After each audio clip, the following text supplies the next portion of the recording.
Hello, welcome. I am so excited Steins Gate is working again, and I'm sure you are too. Ugh.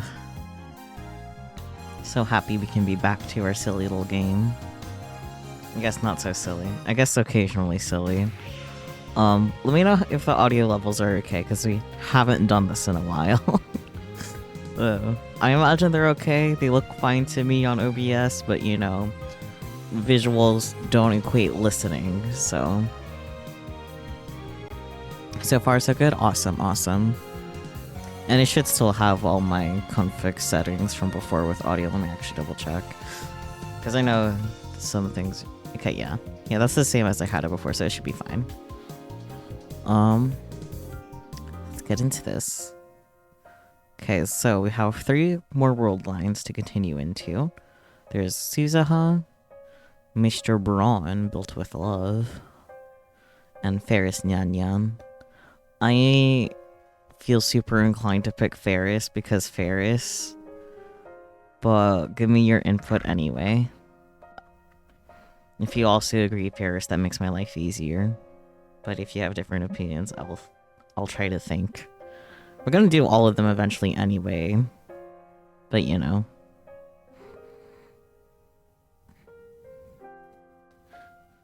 Superhero Chenwala, which is in 3. Which I guess, yeah, we still don't know too much about that world line. Like, even though we were there with Daru, you know. I guess series of world lines, rather. Brown's also in that set, too, though. Suzaha is the only one in the world line that we're familiar with. Ghostly Rendezvous.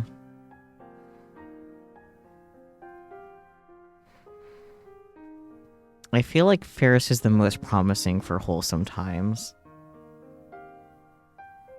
Unless you feel like going straight into heartbreak, which I feel like Suzaha with her ominously named one will probably be the most. I just realized the repeating numbers, that's interesting. Oh, that's weird. I gotta think about that.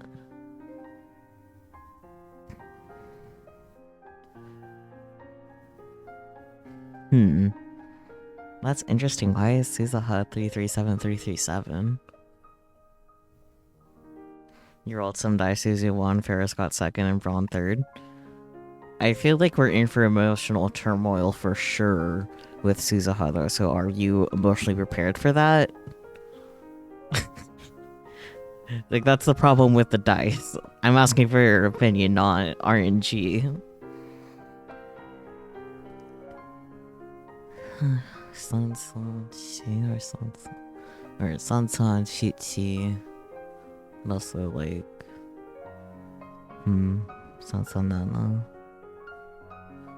I'm overthinking the numbers, but like that's weird. Like I don't think any of them have like repeating numbers like that, right?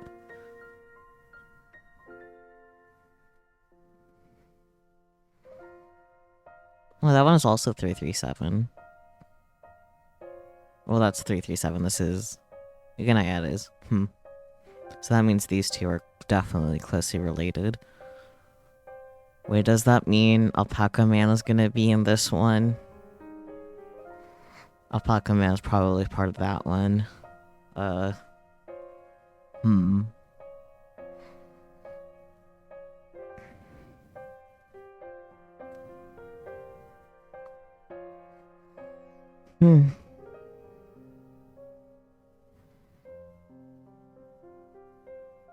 Let's just go for Suzaha, I guess, then, because she's already at the top anyway.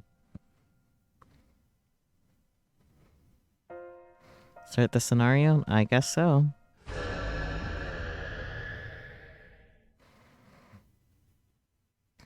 Ghostly Rendezvous.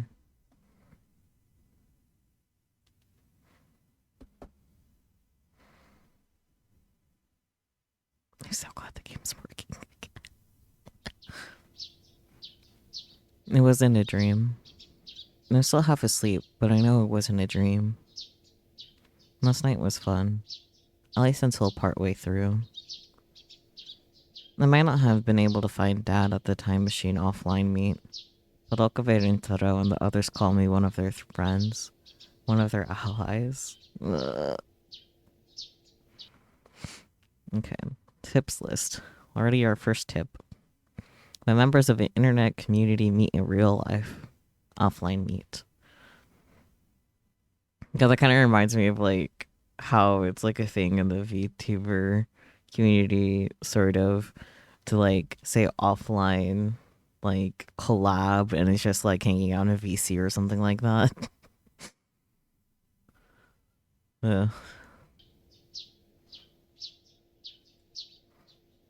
With them, the storm came, and the rain was terrible.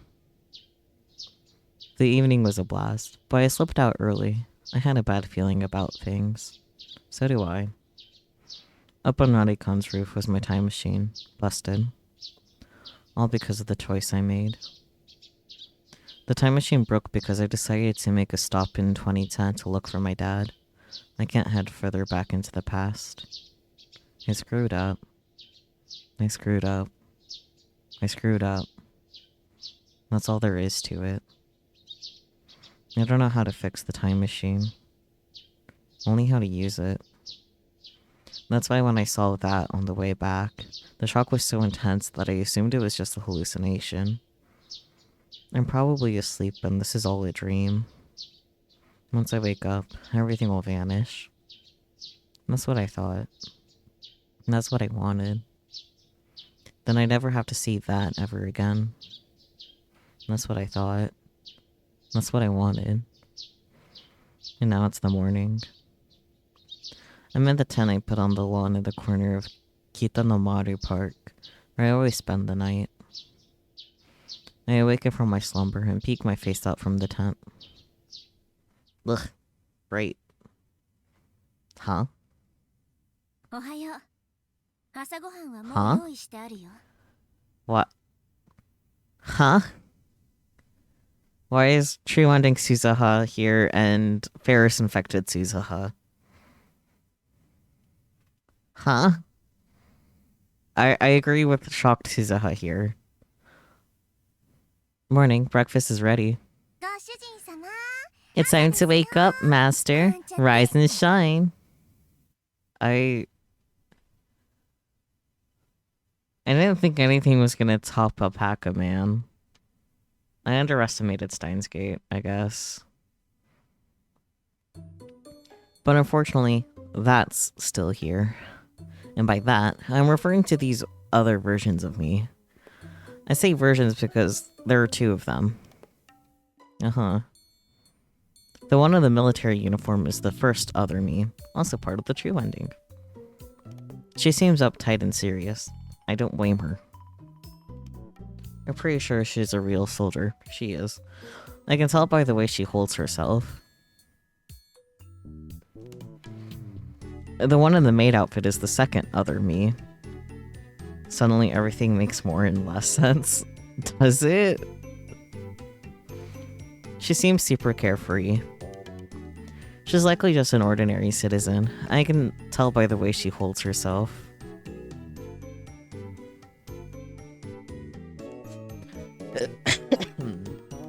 I'm gonna just drink some Doc P to cope. My last can of Doc P of my own. Kind of funnily timed.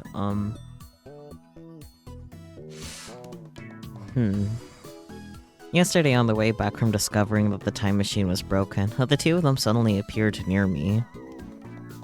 I have no clue why. Before I knew it, they were just there. And they're still here. If I'm not hallucinating anyhow. You need something stronger than Dog Pee, but you think you'll settle? Honestly, yeah, same.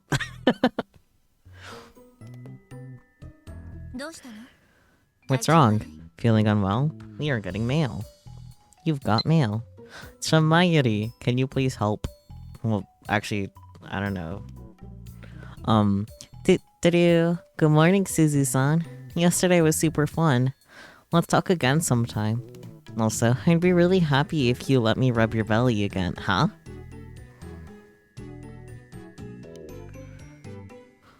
Oh.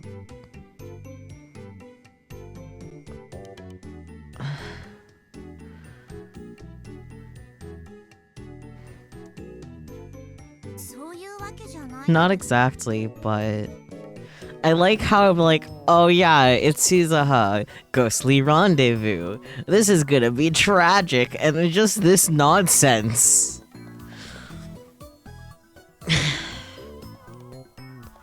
Just...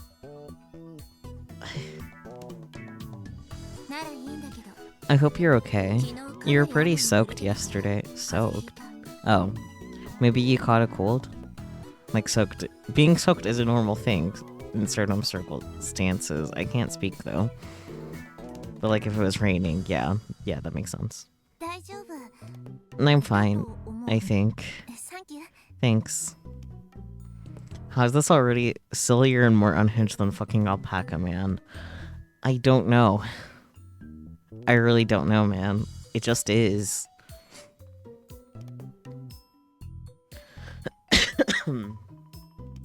It's a strange feeling to hear words of concern from someone with the exact same face as yourself. I can only imagine, Suzuha. If you're still feeling drowsy, how about washing your face? It's okay. I'm awake. It's all working up in the old noggin. I just can't keep up with this situation. I don't blame you. My sense of smell is working just fine too. Thanks for the update. Yeah, not even Doherty's story reached Alpaca Man Heights, Sicilian. That was Doherty's story, yes.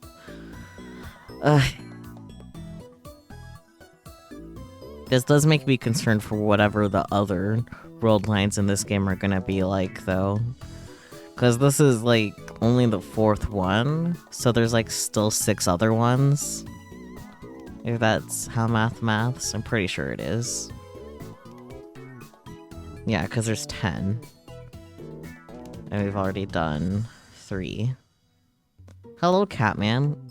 Welcome to Nonsense in Steins Gate, which is normal.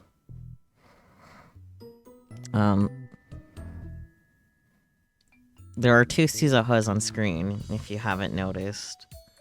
And we're in Suzuha's perspective.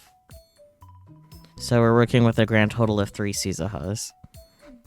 And that's kind of the only thing I can offer to catch you up to speed with what you missed so far. No, didn't notice at all? A pleasant scent wafts its way to me. It's coming from the miso soup that the military me cooked up.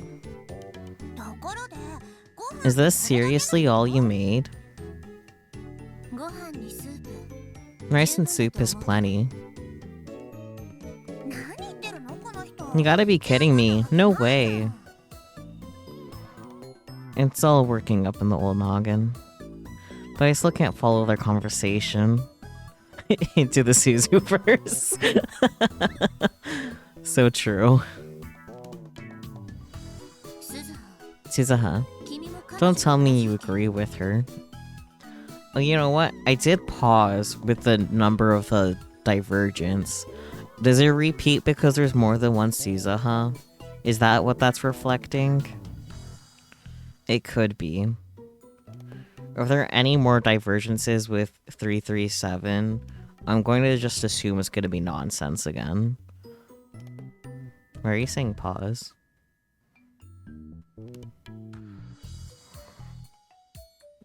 Anyways. Suzuha, don't tell me you agree with her. The military me refers to me as Suzuha. I'm tempted to ask who she is if I'm Suzuha, but I hold my tongue. Oh, pause. I see. Cat girl Suzu. Cat girl maid Suzu. Ferrisified. Instead of Yasified, it's Ferris. I think it's plenty fine. A feast even. Oh dear. A feast? How? You two are nuts. You don't have to eat it if you don't like it. Why do you have to be like that? All I said was that it's not enough. I didn't say I wasn't gonna eat. You're pretty spoiled, aren't you? She's in a made-out dress, like... Just saying. I got no complaints. mind if I dig in? Be my guest. Cheers. She said thank you, but okay. The military me skillfully scoops and serves me some miso soup. It looks hot. And take a sip. This is good. One sip is all I need to appreciate the flavor. There's nothing extravagant, but the dashi balance is perfect. Okabe Rintaro and the others once brought me to a gyudon place before, and this might actually be better than the soup I had there. I'm glad you like it. I figured that my own taste would be fine, but I couldn't be sure until you tried it. I mean, you're all Suzuha, so... we might have the same taste in food. You know, being Suzuha and all. Just because we look the same doesn't mean our tastes will line up perfectly. I mean, true, but... that sort of thing depends on what one grew up eating. Still, there doesn't seem to be much of a difference between the three of us. I mean, you're all Suzuha, so... well, I guess it tastes good. Despite her complaints, the main me nods in agreement after taking a sip of the soup. Good soup. Said the same girl who was just complaining. I'm not complaining now, am I?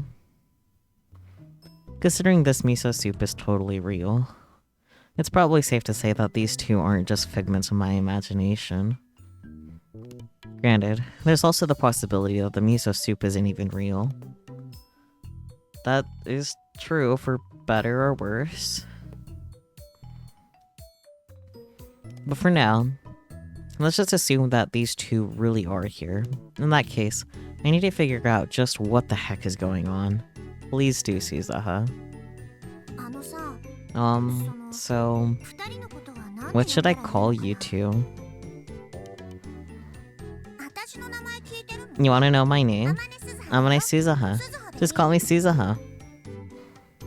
Looks like the maid me doesn't quite understand what I'm getting at. I'm already assuming that all three of us are named Suzuha. I'm also Amane Suzuha. So are you, yeah? The military me glances over at me. So we're all Suzuha. Uh-huh. This is going to make things real confusing real fast. That's a good point. Yeah? Not at all. It's pretty axiomatic, actually. Where's Yufumichu when you need her for big, complicated words? Oops. Axio what? Same. It means something obvious, or without needing to be said. Well, I didn't think it was obvious. I didn't either. Well, the meaning of the word anyway. I can tell. Okay, stop being mean to other Suzuha. Do either of you have any good ideas about how to sort this situation out? I personally think you should be Suzuha. Over like an axiom, self-evident or unquestionable. Gotcha. Don't know what an axiom is, but that's okay. We can carry on from the big vocabulary word of the day. Presumably. There might be more. Me? How come? Because you're the original Amane Suzuha of this world line. Gotcha. Simple enough. But... is she though? Cause she traveled, like she time traveled to get to where she is now. So she's not the original Suzuha of this world line. She's from a different one. You all are. Whatever. Though to be honest, it's unclear if I'm really the original Amane Suzuha of this world line. In fact, it's impossible to prove. Yeah. My memories from yesterday are consistent, though. Which means there's a decent chance that I'm who she says I am. Just to test that theory, I pulled the divergence meter out from inside the tent. It's 0.337337%. Is this the same value as yesterday? My gut tells me that it is, but I can't be sure. I was told to not carry this on me, so... Only Okabe Rintaro, creator of this handy little device, could perceive changes in the value anyway.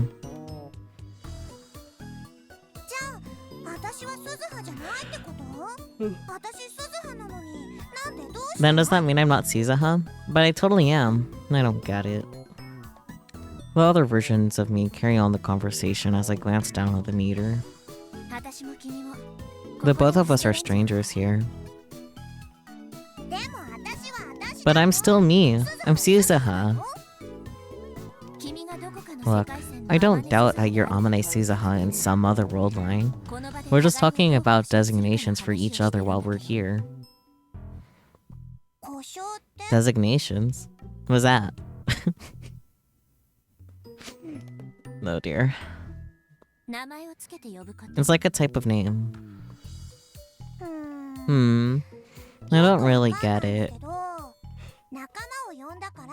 Is it kind of how, like in games, monsters will call in help? Would that make us Suzuha 1, Suzuha 2, and Suzuha 3 then?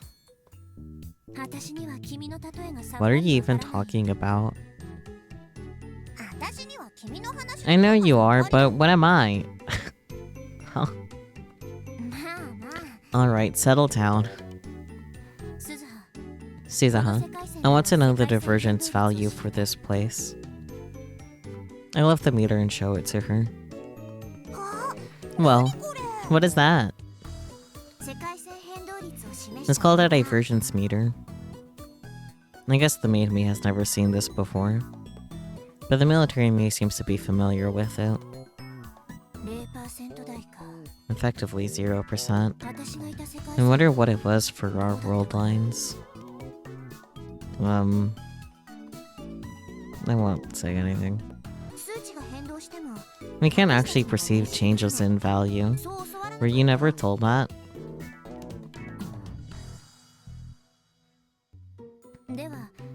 Alright, let's just designate this place as the world line Alpha. In other words, you're the Amane Suzuha of world line Alpha. Why is it just the little character? Goddamn. The military me points at me. From now on, as a stopgap measure, I'm Beta. And designate her as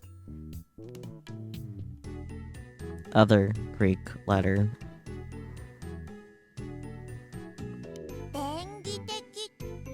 What's the stopgap? It means quick and easy. So she's Alpha, you're Beta, and I'm Gamma. Okay. Gotta test my listening skills there. It feels like I'm last. That doesn't seem right. They're just code names. There's no meaning to the order. I mean, there is meaning to the order, but, you know, you guys don't know that. Which means I'm free to change it then, right? Sure. Then I'm Suzuha. Just plain old Suzuha. Oh dear. Not happening. Why? Because her designation is Amane Suzuha. I'm guessing she means me. But I don't get why she gets to be Suzuha and I don't. This is going nowhere. I'm gonna have to suggest a compromise. In that case, I'll just go by Alpha. I'm Alpha. You're Beta. The maid is Suzuha. There. Now we all should know who we're talking about to. Ugh. No. You have to be Amane Suzuha. Okay, stop. Compromise. But I wanna be Suzuha. The freaking matching poses. I don't mind being Alpha. Sorry, but no. Who put you in charge? Looks like the military me isn't going to budge. So now we're just glaring at each other while we try to figure out a solution. If you don't like Gamma, how about... Huh?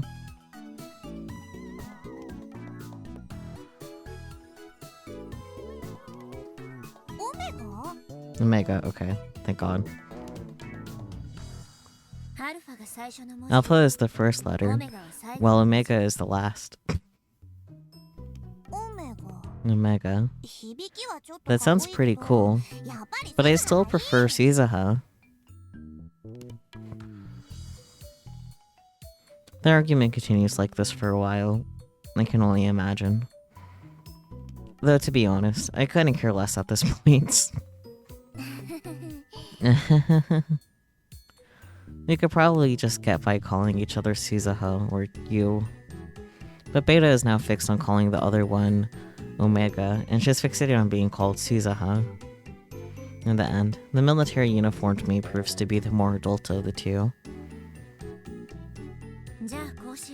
How about this? You're Alpha. Beta looks at me and says this. I'm Beta. Beta turns to the maid me. And you're Suzuha. However, in my mind, I'll still be thinking of you as Omega. Okay. Is that okay? No objections here. I don't get what you mean, but sure. This long and ultimately pointless conversation finally comes to an end. Who knew figuring out names could be so stressful? I know a thing or two about figuring out names, but it's normally not with other copies of myself.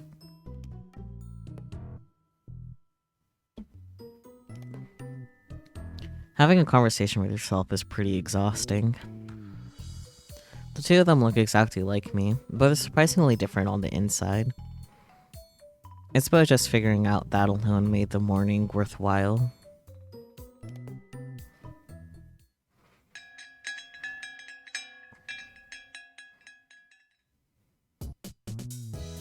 Additionally, I've also discovered that nobody else can see these two. Suzuha, are you okay? That sounds like their hallucination, sweetie. Thanks to that, I'm able to comfortably go to work with the two of them tagging along. Nothing quite like avoiding the boss man's rage. And it's also nice to have some company, even though there are no customers. I don't have to sit around bored. What sort of store is this? The maid me, I also decided to call her Omega in my mind, is restless. Her constant wandering to and fro was starting to make me feel tired. Seems like it deals in selling older model televisions. On the other hand, the military me is standing at attention while surveying the lay of the land. Televisions? These are TVs? The TVs of this time period sure are bulky. As far as I can tell, they're old even for this era. So why are they selling them? Probably nostalgic value. You know, retro stuff. Like that jersey Suzuha's wearing. Huh? I'm not wearing good jersey. I mean Suzuha Alpha. Oh, that's Suzuha. Okay, I feel like the phone notification's still kinda loud. You tell me though. Okay, Luca. Thank you for yesterday. Hi, this is my first time messaging you. I'm Yurishibara Luca. We met yesterday. I was really happy to hear you compliment my cooking so much, Amane-san. Thank you so much. No. It was delicious. Thank you for the message. The curry you made was so good. It's definitely my personal top 3. Keep this a secret. But it was even better than my mom's cooking. Great Ooh, no, I want to read it. Oh, there we go. Let me read the rest of it. It won't let me read the rest of it.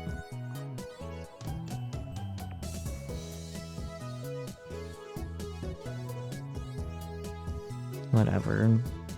Great tasting food is common in this area that I'm gonna end up whatever. Bleh.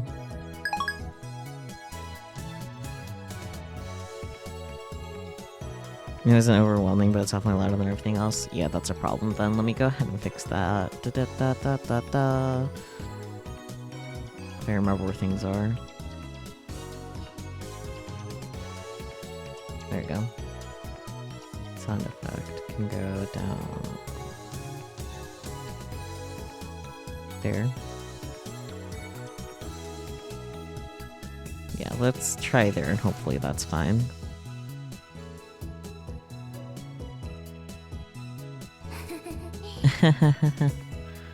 This really is confusing.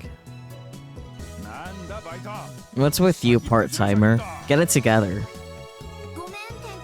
Sorry, boss man. Were you up there making a racket with Okabe and the others yesterday too? Only for part of the night. After that, I ducked down and went to Radigan, only to discover that my time machine was broken. Then you got some sleep, yeah? There's a bigger problem than that. No, a bigger problem, eh? Sounds tough. Hey, boss man. Have you ever seen, like, multiple versions of yourself before? The hell are you going on about? Is this some new urban legend or something? I doubt you'll believe me, but I can see them right now. I assumed he'd get mad at me for screwing around, but the boss man takes my statement surprisingly seriously. 2 other versions of you, yeah?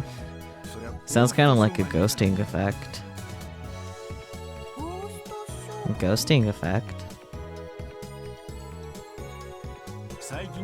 TVs these days are well made, so it doesn't happen all that much anymore. But it's happened a lot back in the day.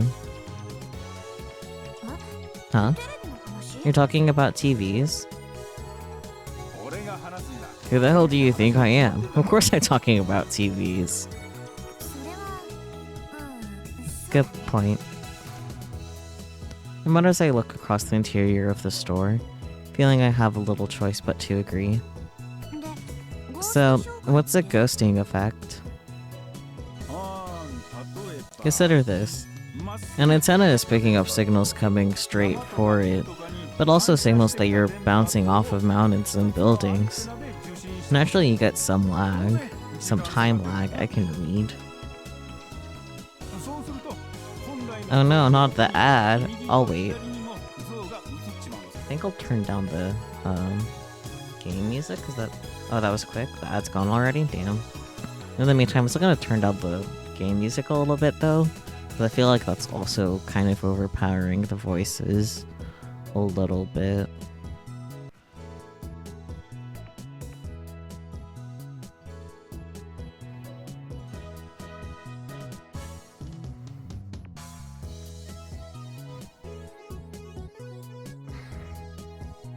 Yeah.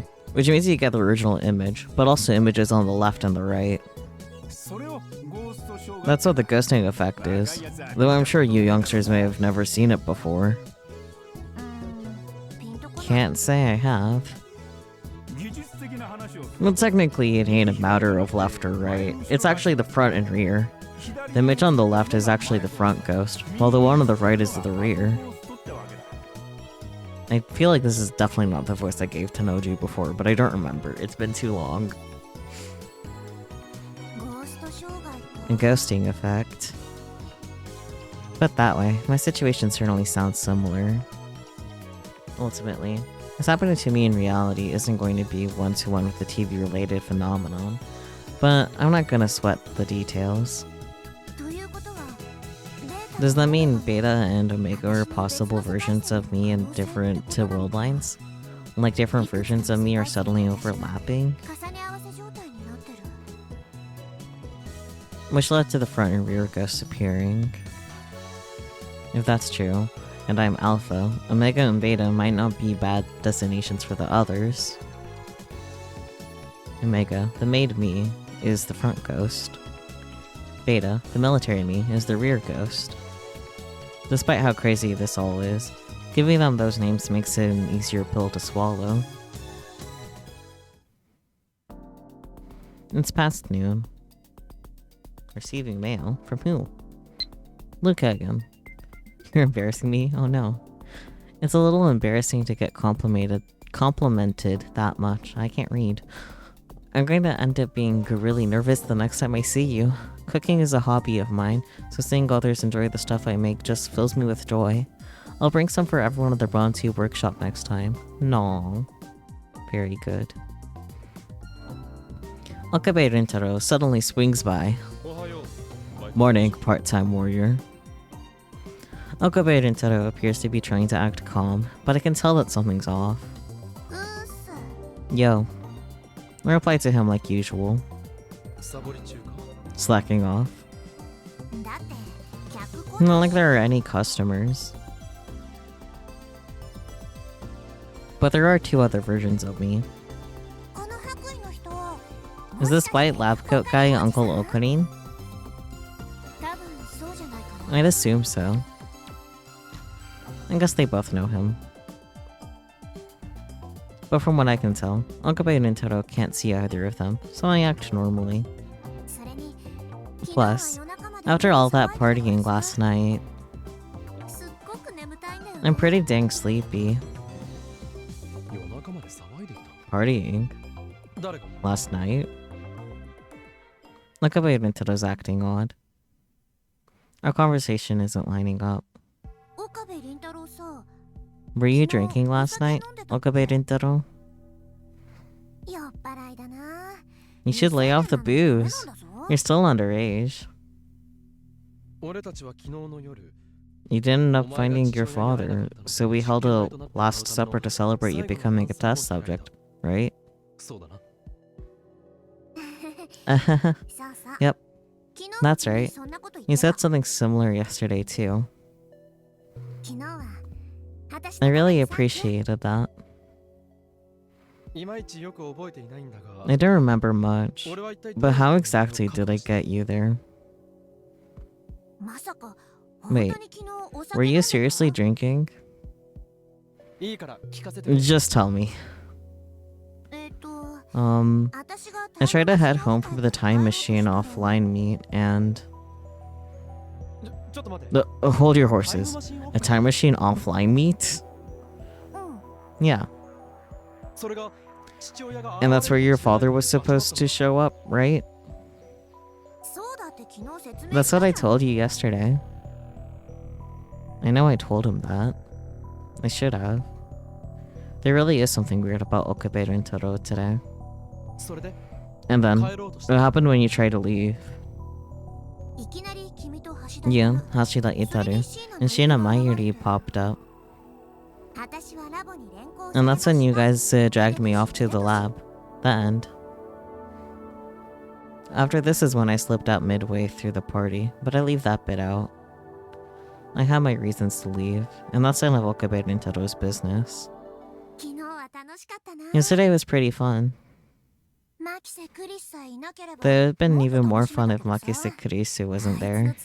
I'm pretty sure that apple pie of hers could be used as a murder weapon.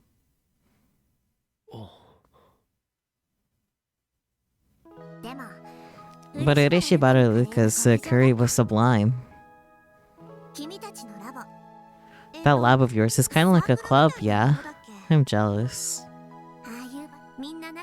Everyone gets along really well, and it always seems like you guys are having a good time. That might have been the most comfortable I've felt in my entire life. I'm totally honest about how I feel. I could never even hope for that kind of environment in the era I was born. It's not like I didn't have friends, but they were more like comrades in the resistance. Tips. Unofficial forces pushing back against the ruling government also refers to the specific people participating in said movement. There's a very fine line between a terrorist organization and a resistance. People to fight alongside, brothers and sisters in arms. Part-time warrior. As promised, you'll become a test subject. Didn't I tell you? I don't even know my dad's email address. Who knows?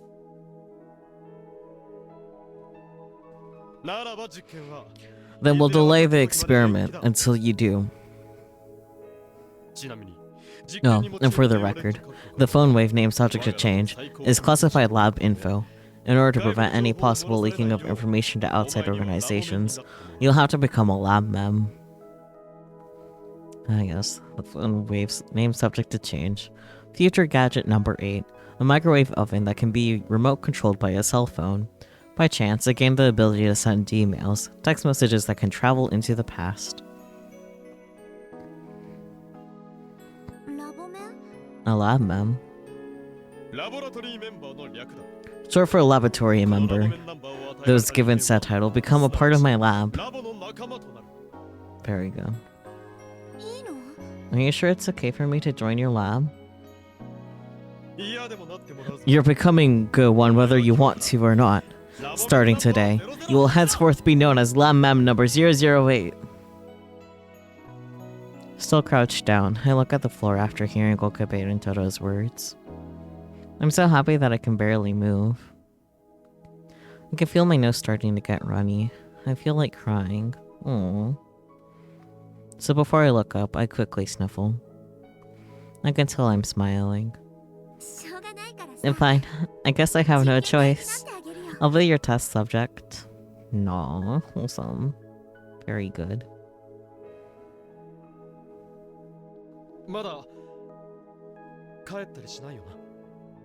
Then, you won't leave yet, right? Nope. I'm gonna keep looking for my dad. No.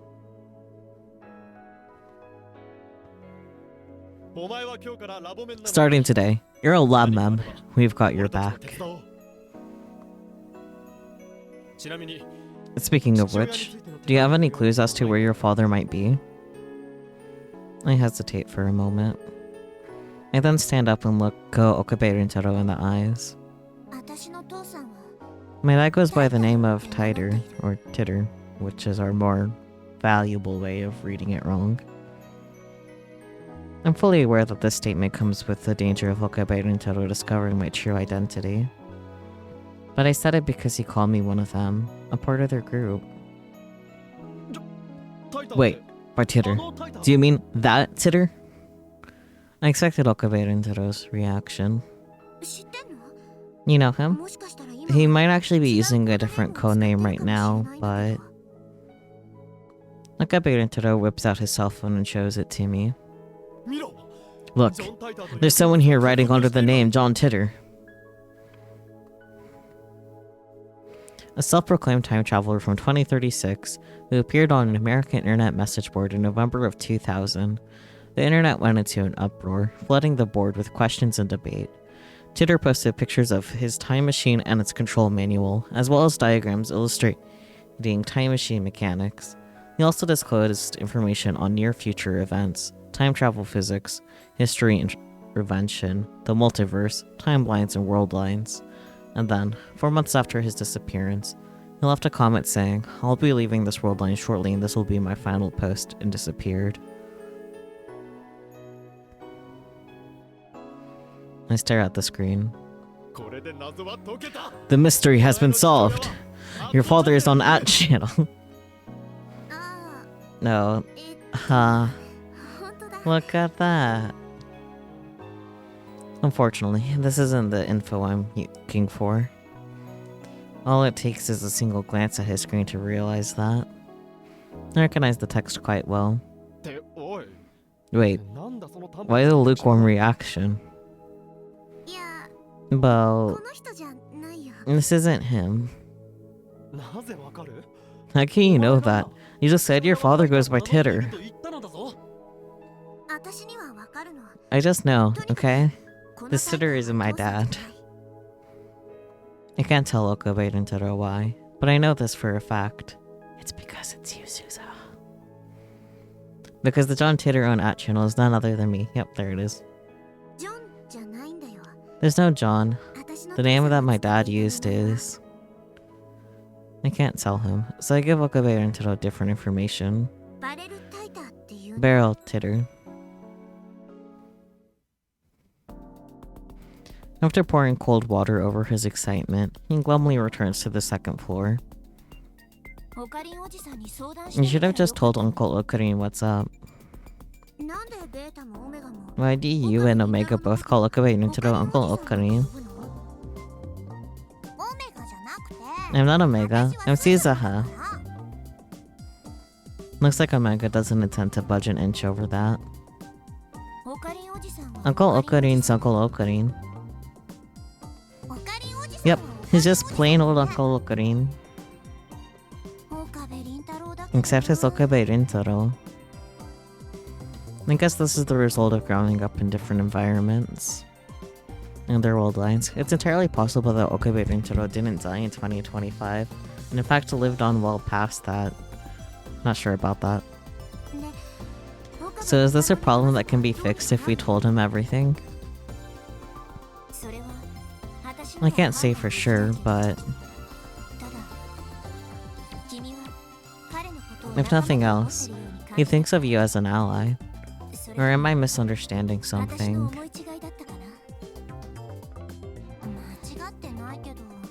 You're not.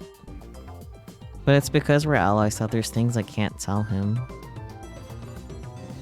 As John Titter, I exchanged multiple messages with Okabe Rintaro. I've even talked with him on that channel. But I've always hidden from him the fact that I'm actually John Titter. I couldn't even tell him just a few minutes ago. It's not good to intervene in the past too much. I could change the world line just by being here in 2010. But also, beyond that, I'm afraid that Okabe Rintaro and the others wouldn't look at me the same way if they ever did find out. I'm afraid that he'll see me differently. That's why I didn't tell Okabe Rintaro the truth. Maybe the most ironic part of it all is that I didn't have to do anything for him to start seeing me differently.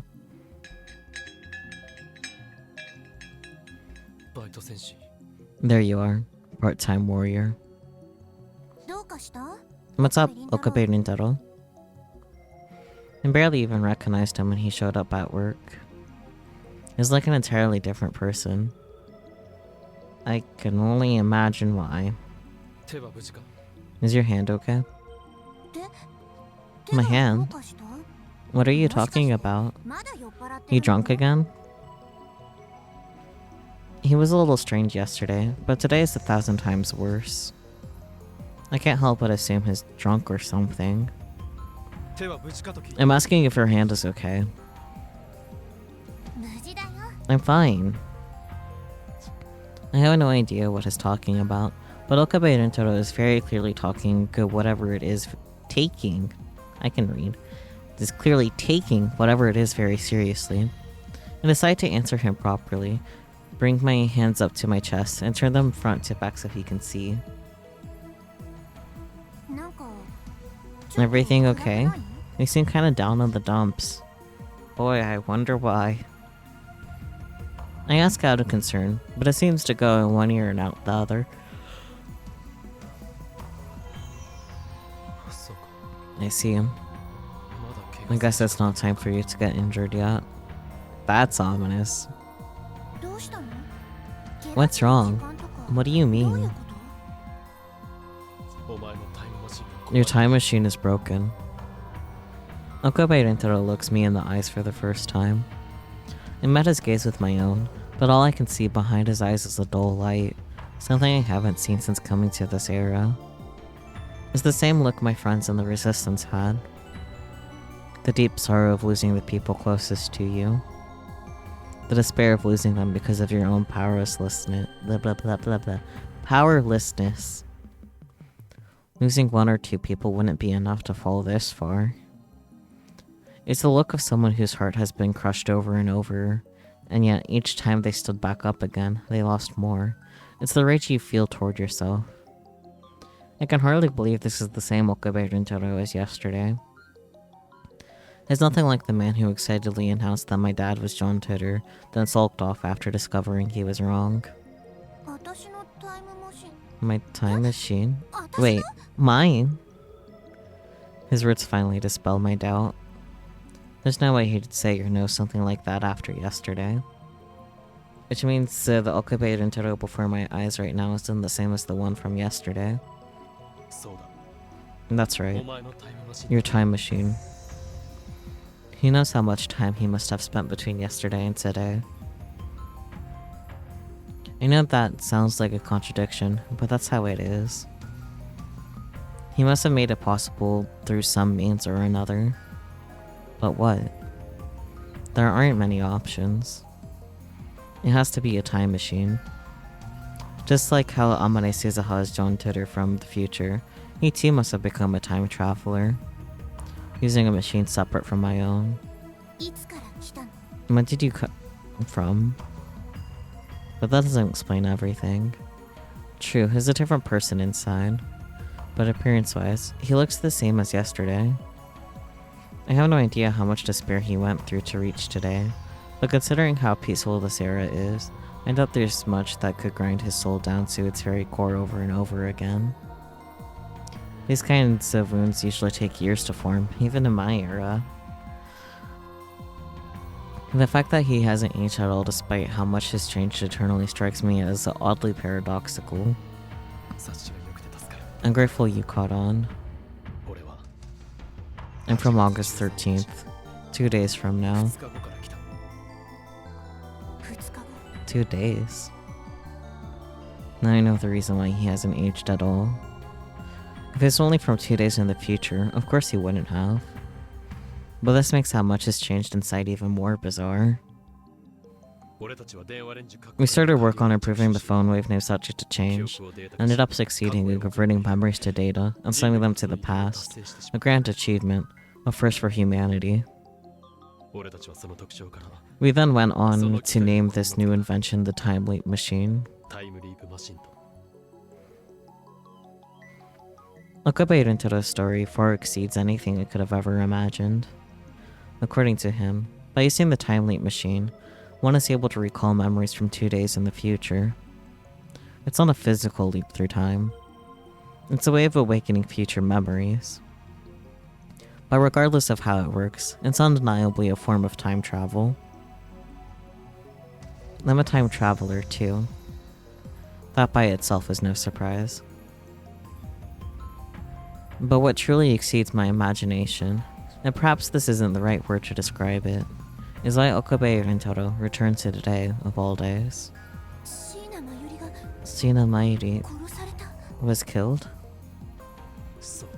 That's right. Okabe Rintaro chokes on the words, but manages to get them out. She was killed. Murdered. By them. CERN.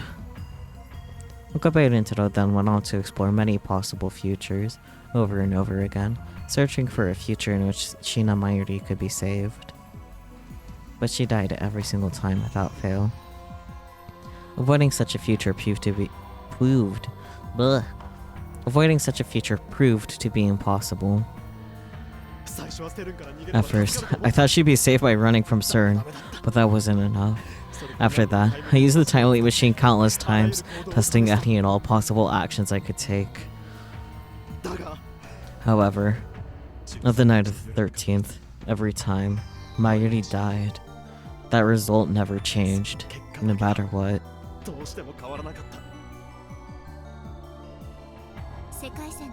Worldline convergence.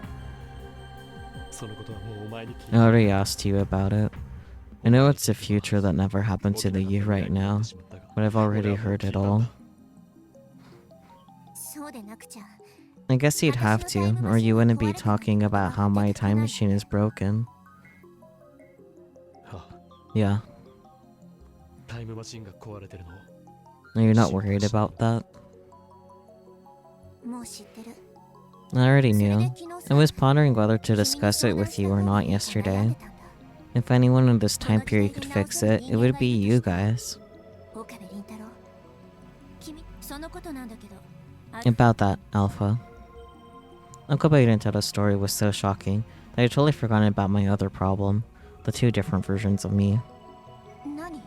What? I've undergone basic training on time machines. Naturally, that includes maintenance. I have a much higher chance of fixing it than the people in this era. What? Why didn't you tell me something like that? Why didn't you tell me something that important sooner? I raised my voice in shock, prompting Okabe and Toro to give me a puzzled look. I don't blame him. Nobody seeing me talk like this would have a clue what's going on.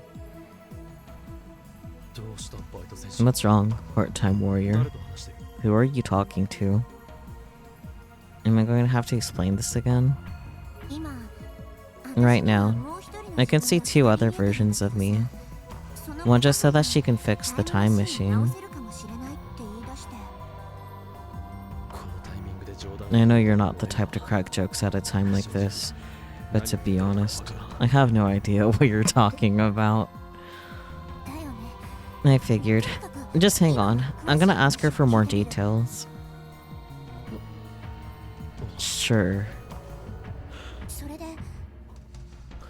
Anyway, I turned to Beta. Can you really fix it? I'd have to see it to say anything for certain. Are you aware of the current situation? The VGL was unstable, so while it was supposed to materialize on the roof of Radicon, it slid a little off course and ended up embedded in the wall. VGL, a variable gravity lock. This device is what keeps the John Titter's time machine and its passenger fixed in place. Amazing. Hence the damage in various places. Which would explain why it broke down in the rain. I see. Sounds like it's inferior to the one my dad made. Dad made mine too, it's just incomplete. Regardless, if it malfunctioned due to the rain, it shouldn't be that busted. At least I hope not. That said, if the VGL is toast, we're out of luck. That thing is like a black box. I have no idea how it works. Is there a difference between it being unstable and broken? If the instability was only enough to shift it from the roof to the inside of a wall in the same building, that's still within the range of error. But if it's actually broken, it'll be impossible to repair. You won't be able to go to the past or the future. The future? Yes. To the future. What about it? Beta's words just keep surprising me. I guess the time machines in her world line are far superior to mine. Heck, they can even jump to the future. My time machine can only take a one-way trip to the past. Either way, I'll have to take a look at it first. Roger that. Okabe Rintaro. It sounds like my time machine can be fixed. I'm hopeful. However, I see. He doesn't look very happy. His expression serves as a reminder of how many times he must have looped back in time in order to reach now. I guess, well, it would have been nice if I got to meet my dad, but beggars can't be choosers. Your dad? What about him? No, it's nothing. I should hurry to the time machine. So, can you fix it? It's been about 10 minutes since Beta entered the time machine cockpit. I start to get impatient. It would appear to fundamentally be the same, but it's also quite a bit older than the ones I'm familiar with. A prototype, perhaps. In other words, it'll take about half a day to fix it. That's a relief. I fall to the floor, all the strength in my body having drained out. Beta comes over to me and extends her hand. You okay? By the time I grasp Beta's hand, my strength is back, and I quickly stand back up. I just felt super relieved. Mate, so I can hold Beta's hand. It just dawned on me. She really isn't a hallucination. I still wouldn't jump that far if literally no one else can see them. If you wanted it repaired that badly, you should have just asked. I didn't ask. I didn't realize that I'd actually have to say it. I guess Beta's time machine is just that different from mine. You said that you were shocked that it was broken, but you never said anything about fixing it. I didn't? Besides, I have no idea why you came to this time period. At least not until I heard you talking to Uncle Okarin. Does that mean my situation is a lot different from yours? Yeah. Correct. Though I probably shouldn't go into detail.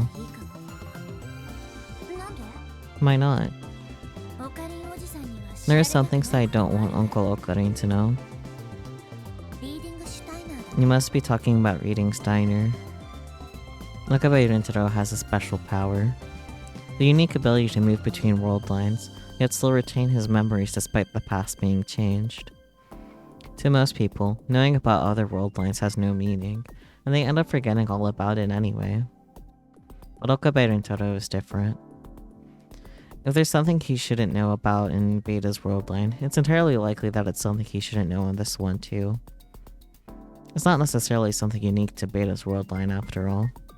That ability is part of it, yes, but Uncle Okarin is also a person of importance in my world. Huh. So, can you fix it? Speak of the devil and he shall appear. Wakabayaru Rintaro walks over. Shina Mayuri is with him. She says he'll take about half a day. I see. I suppose that's one problem solved.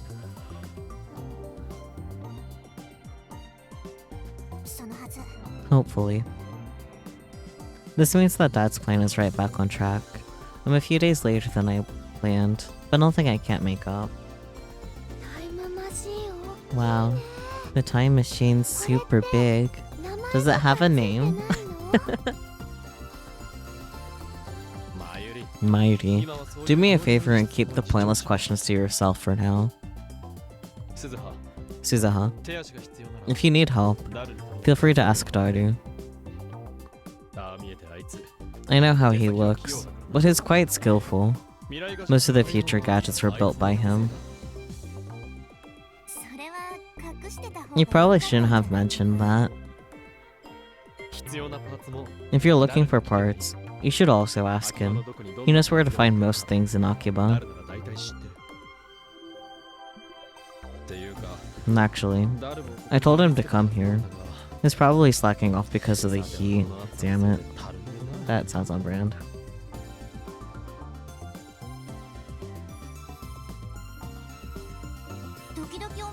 You know, sometimes I wonder, what exactly do you do at the Future Gadget Laboratory, Wakabayaru Rintaro?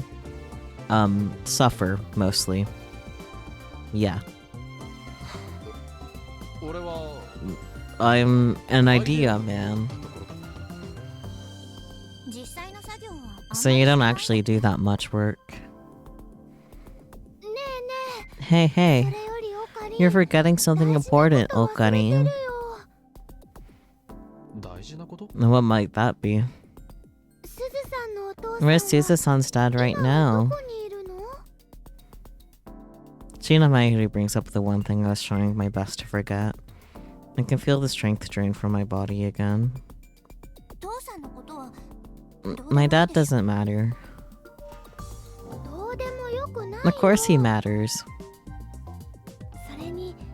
And you have half a day before the time machine is fixed, right? My issue is thinking about looking for your dad until then.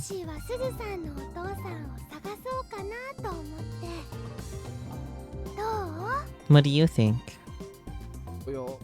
Well, but... Come on, Okarin.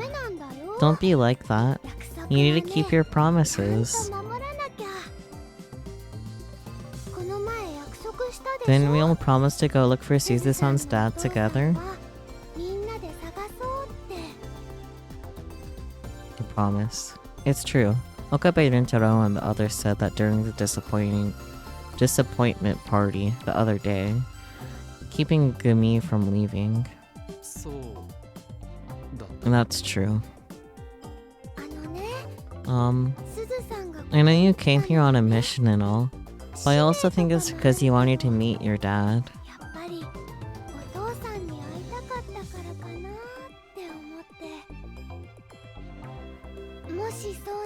If that's true, Mayoshi wants to help you make that happen. Sina Mayuri. You're so sweet. And just like that, I'm on the verge of tears. You're 100% right. I thought I'd be able to meet him if I came here. I know my dad was in Akihabara in 2010. Wait, really? Yes, really. How rude. I bet he's still really young and handsome too. You said his name Barreltero, right? Correct. Wow. Is he a foreigner? Nope. He should be Japanese. Barreltero is the codename he used in the Resistance. I know he's using that name in 2010.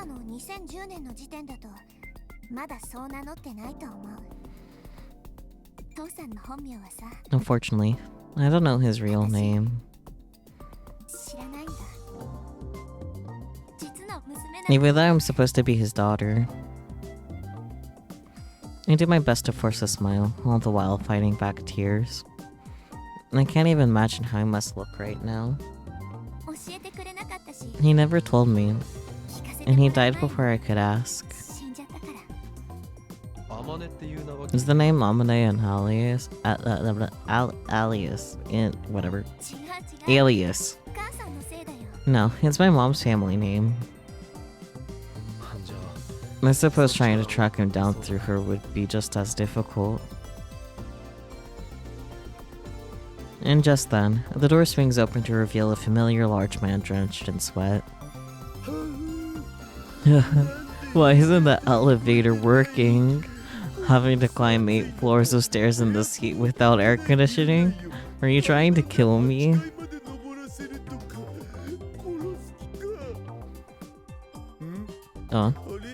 Why does everyone look so gloomy? You're late, Daru. Of course I'm late. You called me over out of nowhere. You can at least show some gratitude. While Kobe Rintaro and Hashira Utaru put on something of a comedy act, there's suddenly a shout of surprise that only I can hear. Ma, it's Dad, and he's so young. What? I can't believe what I just heard from Omega. Granted, I'm still suspicious as to whether Omega is actually a real person that can be heard to begin with, but let's ignore that for now. Dad? Did you just say Dad? Yep, that's my dad right there.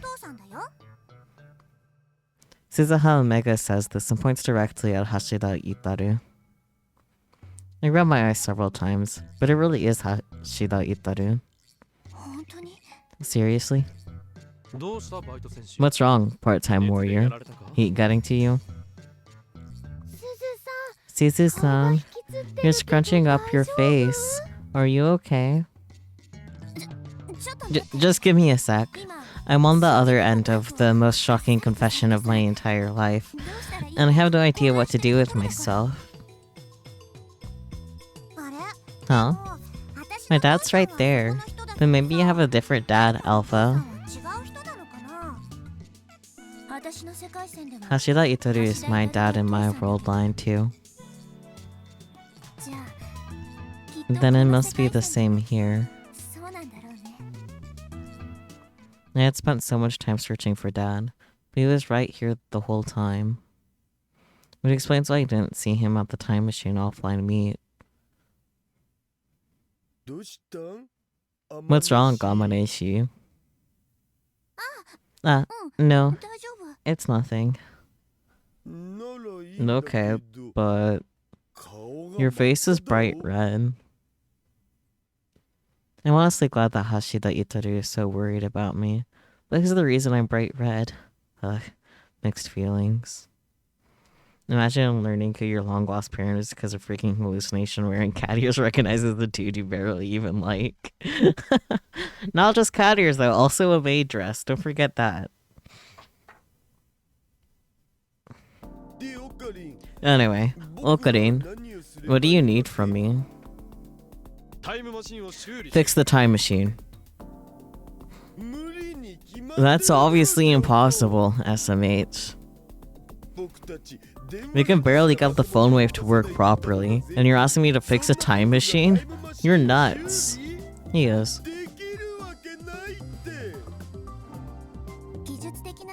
The mate from one of the other world lines knows all the technical details. All you have to do is help. The you from another world line. Hashida Itoru doubts my words for a moment, but Beta's already started doing checks on the time machine. As a result, parts of it are opening and making noises seemingly by itself. Whoa. Is this a poltergeist? The other me is just doing a few checks. No worries. So if Ghost-san here is fixing it, you don't need me. I'm heading home. It's way too hot. Hold it, Daru. The Ghost-san is... I want you to help. Why? You don't need me. I can't handle the heat. If it's just small stuff, you can help Okarin. Oh no, not an ad. I'll wait for you. Yeah, I also wish you had enough money to sub.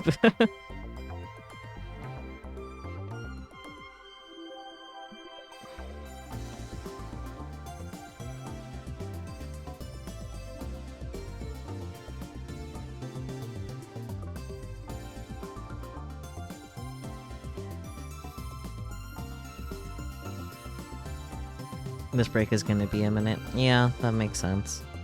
I like that I'm responding to you as if you're not in the middle of an ad break.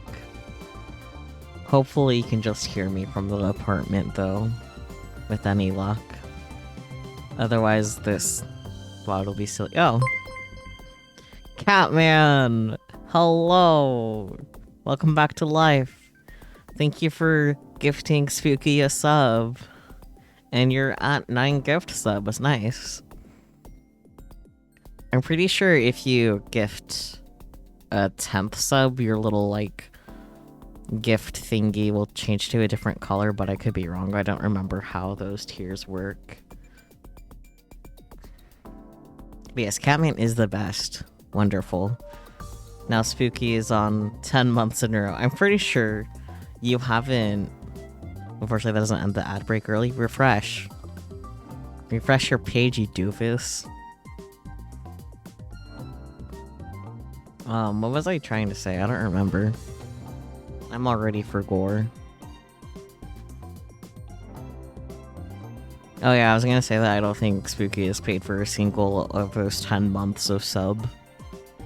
Like, I think it's just been between myself the one time and then, like, Catman and Dawn. Welcome back, Spooky. And congrats on the gift sub. A Christmas miracle. Or I guess early birthday gift, however you feel like looking at it. Aw. Sleep well, Catman. Thank you once again for the gift sub. I appreciate it. I will do my best. Christmas in July. Like I said, also early birthday gift for you. Come on. Yeah, I read that. I mean, sure, but don't you have any interest in the time machine? Of course I do, but I don't want to work in this heat. I'll drop by to watch when it gets cooler at night. Later. Fine, sure, you're right, but I do need you to go shopping. You're the only one who can buy the replacement parts for the broken components. Can't this wait till it gets cooler outside? If you leave now, you're not coming back until later tonight. I have a gut feeling. We don't have time for that. Suzuha, do you know what parts you need? She's checking right now. I got it to Beta inside the time machine. What's the deal? The lighting burned out circuits in 3 locations. What parts do you need?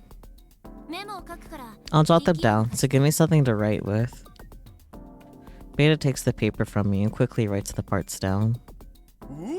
Whoa, awesome. Guston, you're crazy fast. I hand the note to Hashida Itaru. This is what we need. Think you can find them in this era? No problemo. This will be a cinch. In fact, most of the joints I usually hit up should have this stuff. These parts. Whoever built this thing has excellent taste.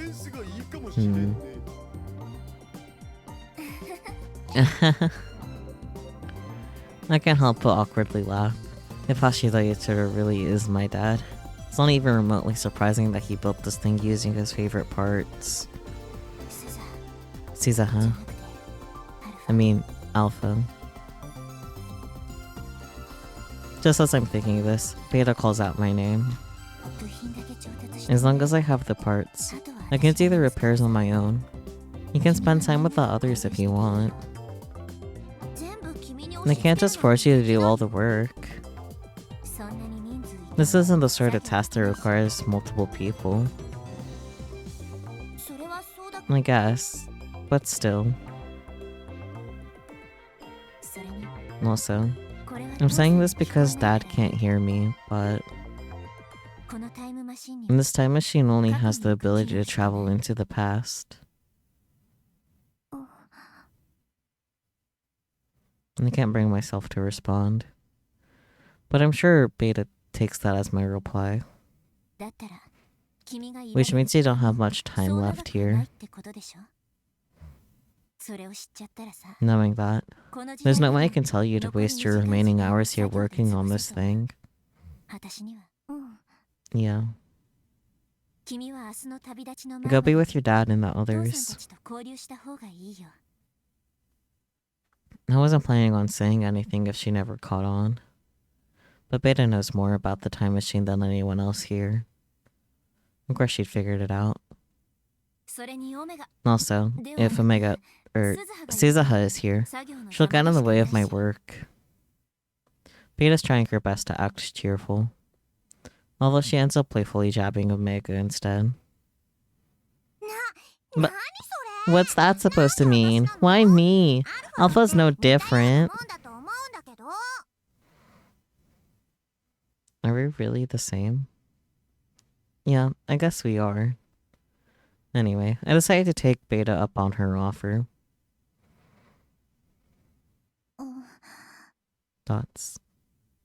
I finally found my dad, but now I don't even know what to say. The two of us both end up heading out to buy the replacement parts.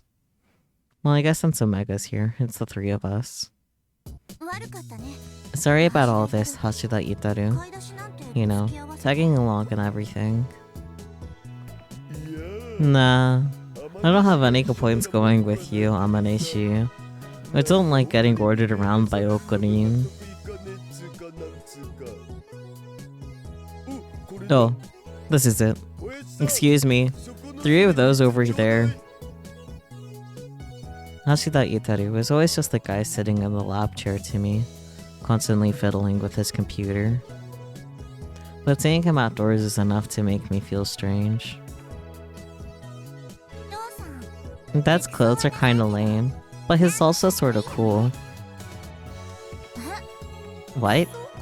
Really? I didn't think much of him when he was chatting with Uncle Okurin earlier, but now he seems so alive, even though he's fat. You're right. He must be pretty used to buying things at art shops.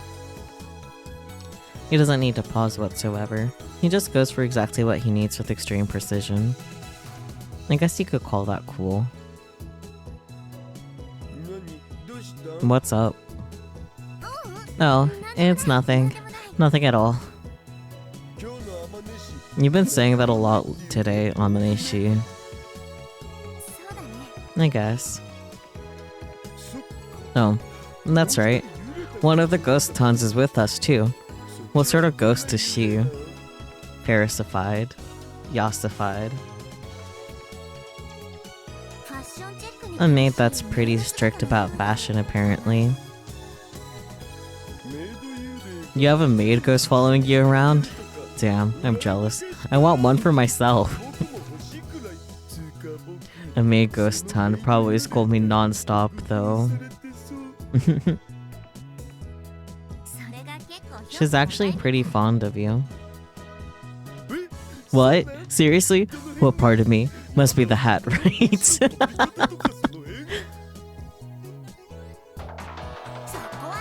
Not even close. Yellow doesn't suit your physique whatsoever. Oh boy. Mayuri. Mayoshi will do her best. Just wait, Suzu-san. Mayoshi will find her dad. Okurin promised too. I made the flyers yesterday. I'm making lots of copies now. Just wait a little longer. Sorry, you really didn't have to.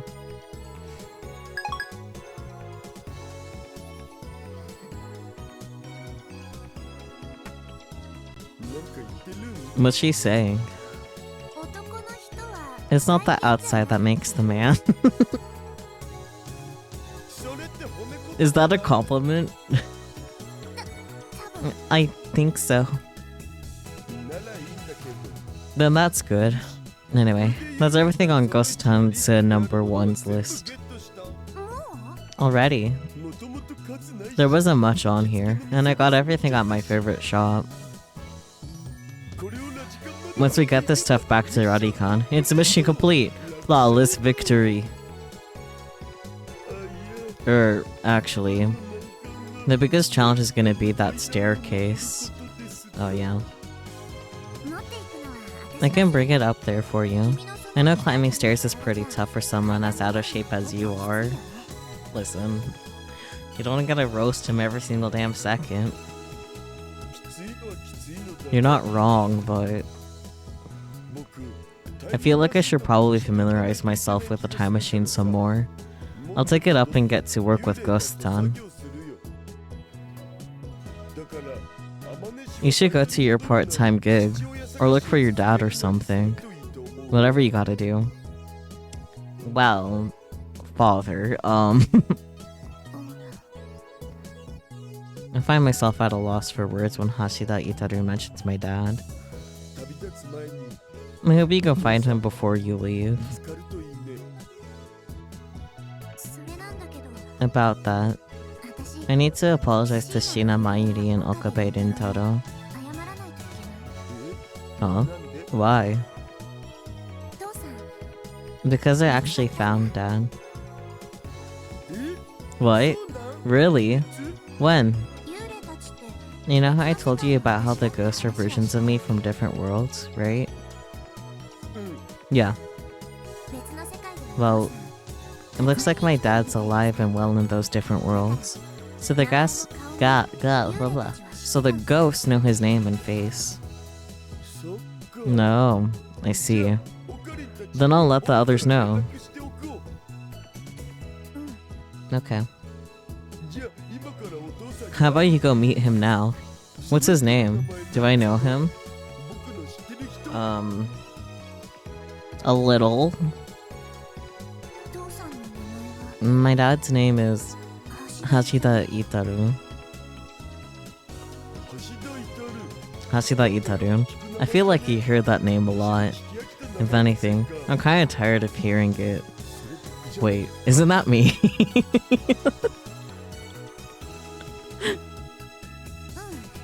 Yep, apparently.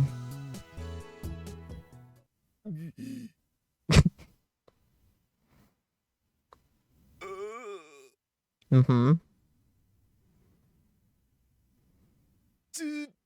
What's that supposed to mean? Congrats, you're a father! Woo!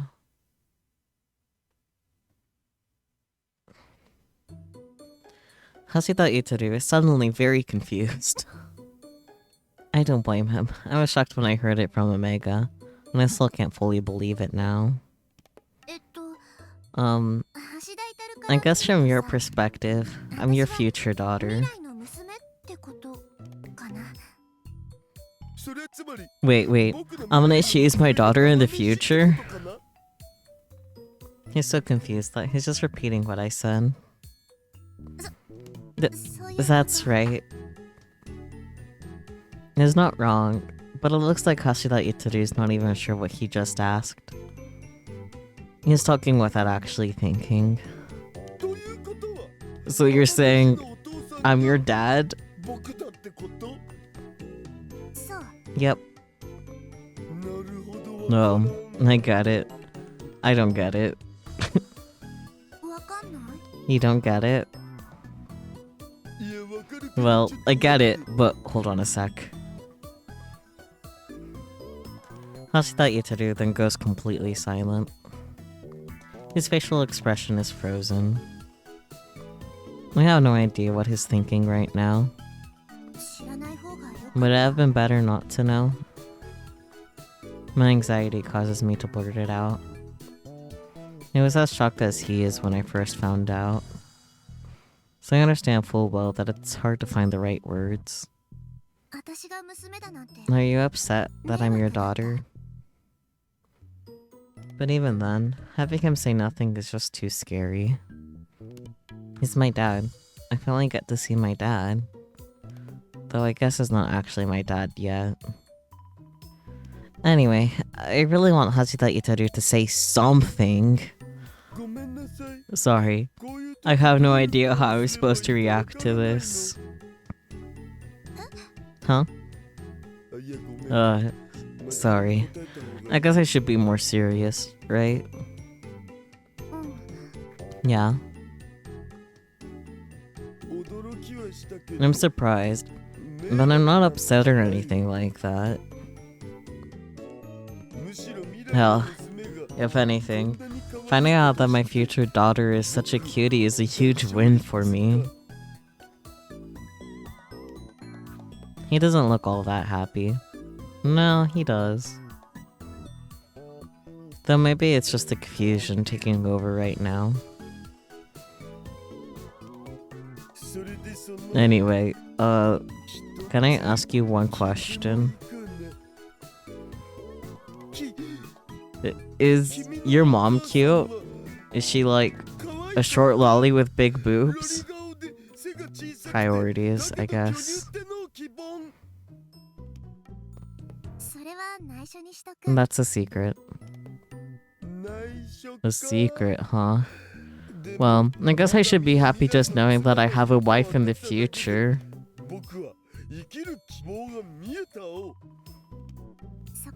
Yeah.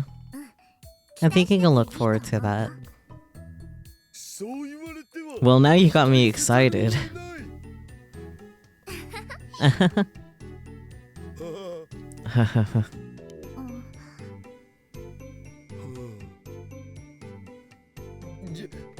Anyway, I'm gonna head back to Radicon. Alright, be careful. Now watch Hashida Itaru, that, as he goes off into the distance. His back has never looked larger to me than it does now.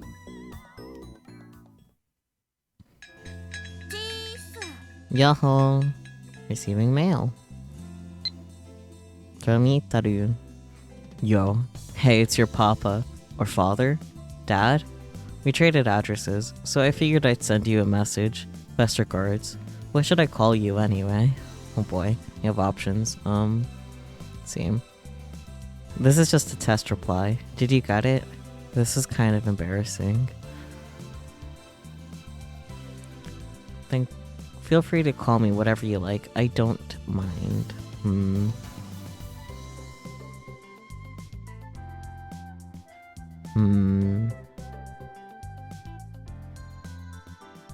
I'm not sure there's really a better option between the two options.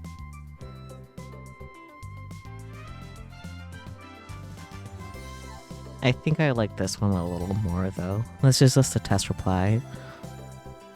They're both pretty mid. Yeah. I'll go for this one.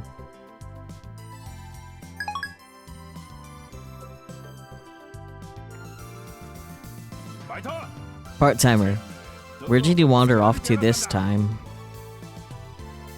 The moment I get back to work, I find myself on the other end of the boss man's rage. I'm sorry. Jeez, it's almost time to make today's deliveries. I said I'm sorry. But you know, you're looking more lively today than usual. Well, something I was worried about kinda got fixed. You mean that ghosting effect problem of yours? Huh? Oh, not that one. Only Omega's with me right now. Beta is back at the time machine. I see. Well, if you're in high spirits, I guess I ain't got nothing to worry about. Yeah. I figured the boss man was gonna be a lot angrier, but I guess he was actually pretty worried about me. I didn't think he'd still be thinking about the whole ghosting thing. Hey, boss man. Why are you so worried about me? Say what? Who'd be worried about some brat like you? Is what I'd like to say. But I guess I am. How come? I'm just some random part-timer, right? I don't even know if you've ever had other part-timers here. It's just, when I look at you, you don't feel like a stranger to me.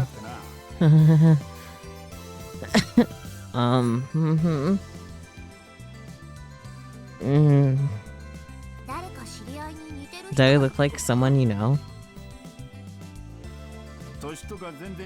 You're way younger, but I guess I see in you someone who took good care of me when I was a kid. What? Are you comparing me to some old lady? Not just any old lady. You as an old lady. Don't be rude. She was a fine woman. Then does that mean you're saying I'm a fine woman too? I mean, he is talking about you unbeknownst to both of you, so... I take it all back. You don't actually resemble her that much. Oh, come on. You're a big jerk. Anyhow, she was someone I really respected. Part of the reason why I rented the second floor to Okabe and the others is because she told me to encourage young people to grow and be strong. Just like how she encouraged me when I was younger. No. Huh. I guess you could say what goes around comes around. Damn straight. You should be grateful too. If it wasn't for her, I wouldn't be here now. And you sure as hell wouldn't have a job. You've got a point. So what's her name? She went by the name Suzu-san. Now that I think about it, the two of you got similar names, eh? Yeah. Yeah. That's what Shina Mairi always calls me. Was that her surname? Nope. Her surname was Hashida. Hashida Suzu. Ring any bells? A few too many. I can't help but gasp. There's no way this is just a coincidence. It's not. I can tell that Omega feels the same way. She looks at me in shock. Could that maybe be my grandma? I don't think so. I replied to Omega, but the boss man thinks it was directed toward him. No. Well, I figured as much. I wasn't actually... But no, doesn't ring any bells. Hashida and Suzu. Up until yesterday, I wouldn't have even noticed. But now I know. Hashida Suzu is me. I ended up using the time machine to travel into the past and ultimately live in this world line. In other words, the time machine will be fixed. Hey, boss man. What's this Hashida Suzu-san up to nowadays? I ask out of curiosity. Well, this might be the story of the past for him. This is my future. Sorry, just your message just dead sent me. I should have never asked. She died. I shouldn't know this. I mean, everyone dies. The boss man's brief answer makes it that much more powerful. She died? She was still too damn young. I see. If Hashida Suzu really was me after going back to 1975, then I'd still only be a bit past 50 if I was still alive right now. There'd be nothing strange about being happy and healthy at that age. Which means the reason she's dead is... What did... I can't do it. I can't ask. I'm too scared to ask. And she was still alive. I'd have introduced her to Okabe and the rest of those knuckleheads. It's thanks to her that you're able to do all that dumb stuff you do. You two would have probably gotten along. Suzu-san was always riding a bike similar to yours. She took damn good care of it too.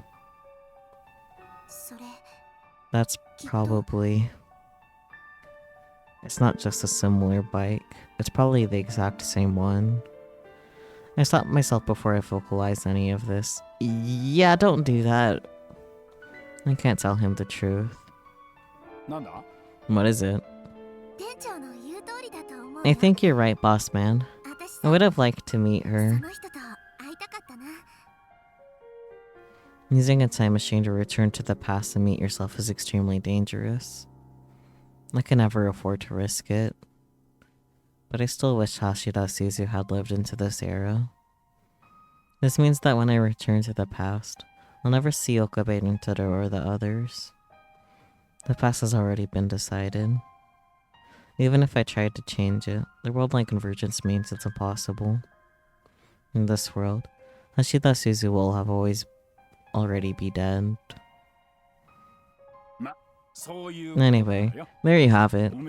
Once you're older and got your shit together, you should encourage future youngsters too. You betcha. Yeah, what goes around comes around after all. I said this earlier without realizing it, but it's true. The boss man helped me, and then I helped him after going into the past. A mysterious thread of fate that connects the two of us. Yep. Anyhow, I gotta get going. Keep watch while I am out. You got it. He departs. I keep a lookout as told, but there are no customers. Same old, same old. I doubt anyone's gonna come by.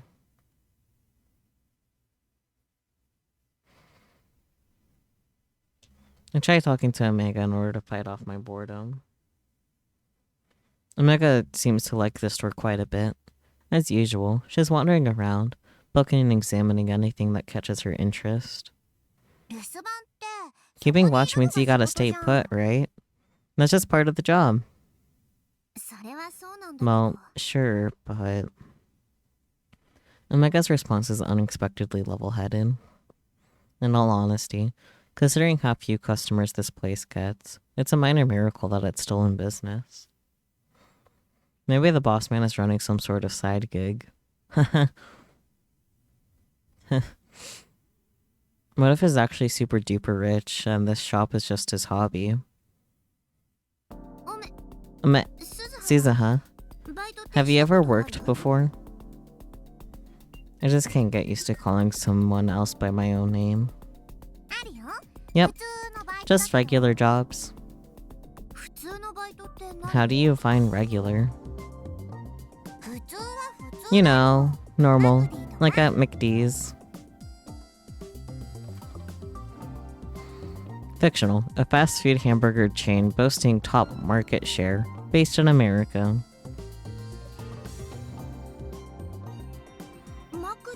McD's? Wait, are you talking about the hamburger joint? You're welcoming people in and taking orders? Mm-hmm. What's so strange about that? It's not strange, it's just... Even aside from Omega's story, it feels really weird imagining someone with the same face as yourself talking about what they do. That was a choice that I never had in my life. The look on your face screams strange. Omega shoots straight, surprisingly. That's not it. It's not about you, honest. Then who is it about? It just felt weird imagining myself doing that kind of work. Judging by the expression Omega makes, she thinks I'm a weirdo. That's... Yeah, you're right. You got a lot of nerve. Omega doesn't hide behind her words. She just says whatever comes to mind. I guess that's who Omega is.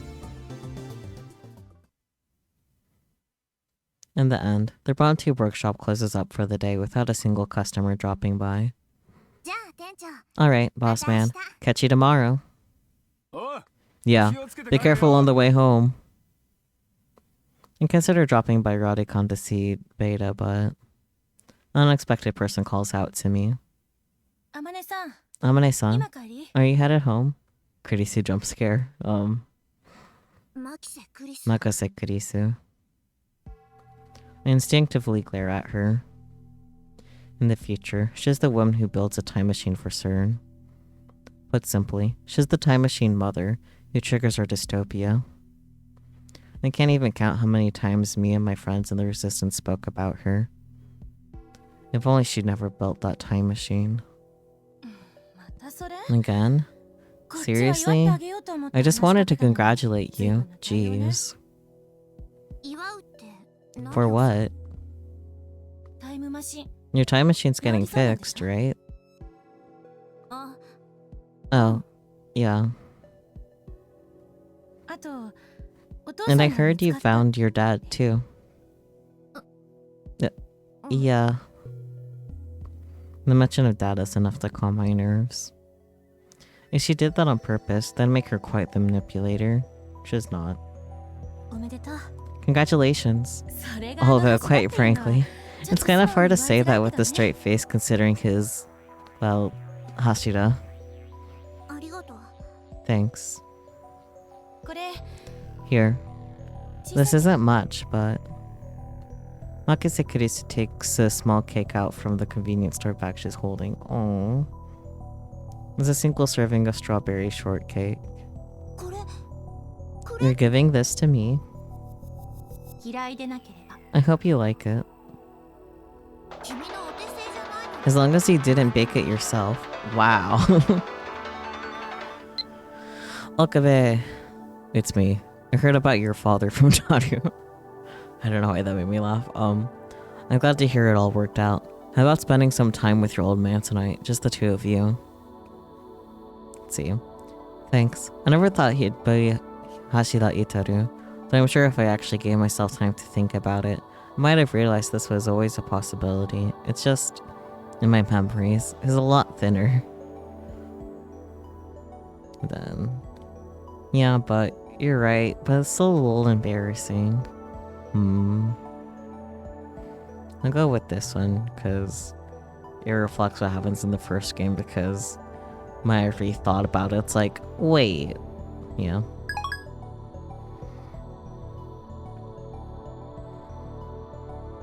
Her apple pie from the other day was so bad that it actively made me angry. Oh no, I see. I remember asking her if she was trying to kill us.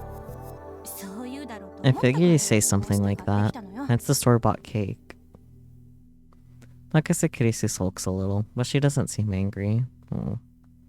This is all kind of weird. Why are you congratulating me? Well, you were searching for your dad, and you found him. That's it. End of story. But I've only ever shown you hostility. True enough. But you know, my dad and I aren't exactly on great terms. I don't think you quite understand the extent of that sentence, Kurisu. Like, you're not wrong, but, you know, So hearing that you were able to meet yours made me a little happy.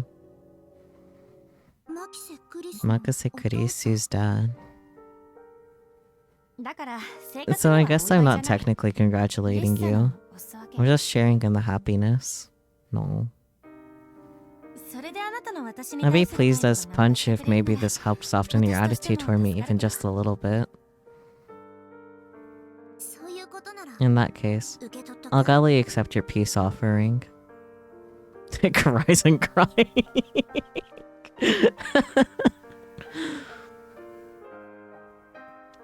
I take the cake from her hands. At this point, I'm no longer glaring at her. In fact, I'm smiling. I hope you're able to make up with your dad too. Thanks. But now I find myself wondering why she's still holding the convenience store bag. I don't think she went to blah blah blah blah blah blah. I don't think she just went to buy me a cake. Are you staying overnight at the lab?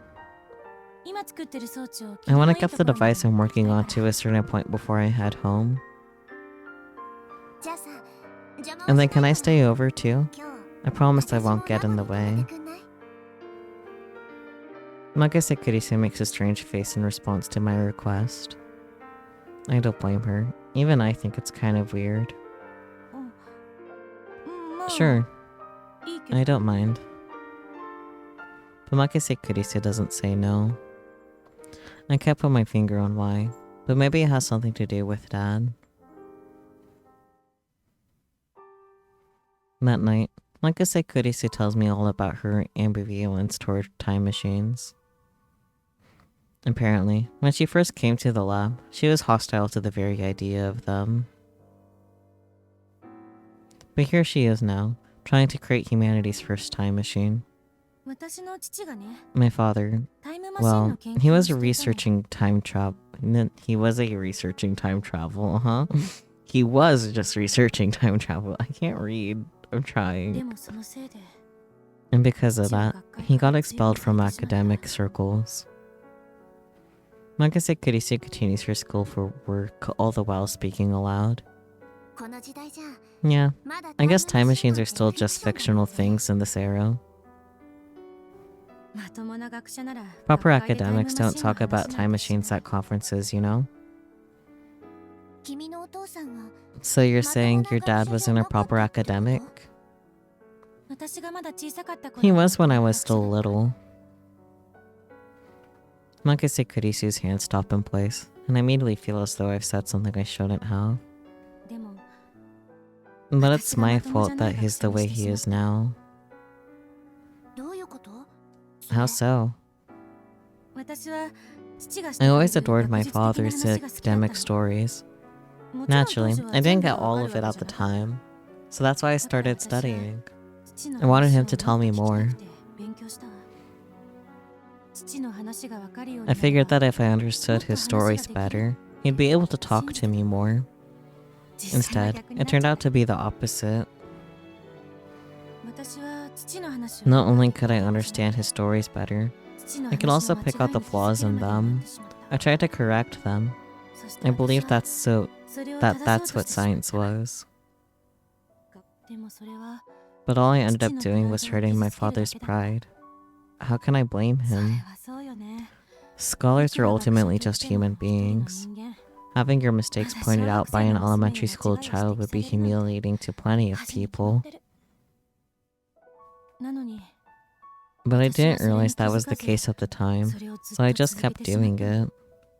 Eventually, my father stopped doing proper research in fields with a lot of competition. He fled to research that couldn't be refuted by anyone.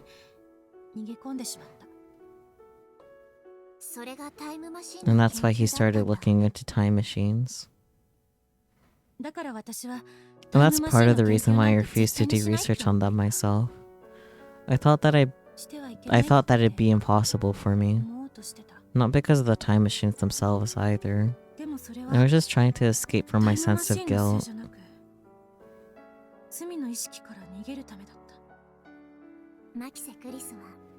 You sound a lot like your dad.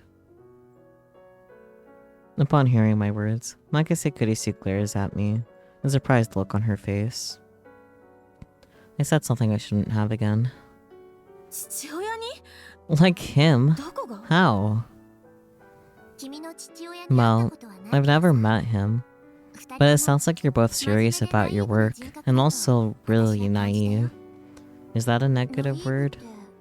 I don't mean you're neurotic or anything, just sensitive, I guess. Maybe. And regardless of the reason, you're both interested in time machines. I bet you both find the idea of leaping across time adventurous. A scientist caring about adventure, huh? I personally think scientists are very adventurous. They seek the truth that nobody's discovered yet. What's that if not adventure? My dad in the future. The dad who entrusted the time machine to me. He was an adventurer too. That's what I believe. You're right. Makise Kurisu appears to have calmed down a bit. The evidence being that she's resumed her work. Once again, I'm struck by how similar to her dad she seems. Always trying to be correct hurts the people around you. That might not be a good thing, but I think it's probably an unavoidable part of who she is. Still, I'm surprised her dad's researching time machines. Got a problem with that? Nope. The opposite. I feel a kind of kinship with you. I'm not lying. A father so immersed in time machine research that he distanced himself from his daughter. That's the story of my life too. Kinship, huh? Yep. Kinship. We both lead lives held prisoner by time machines. Our fathers are the source of that.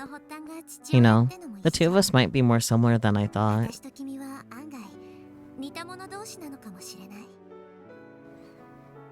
That's the highest praise I can give to someone who up until now I had always viewed as a sworn enemy. But Makise Kurisu's expression is anything but happy. Just to make sure, you aren't saying that because I'm your mom or something, right? Just thinking about the possibility gives me chills. You have nothing to worry about in that regard, Kurisu. That's definitely not what I expected her to say. No way. You're not my mom. Her surname is Amane.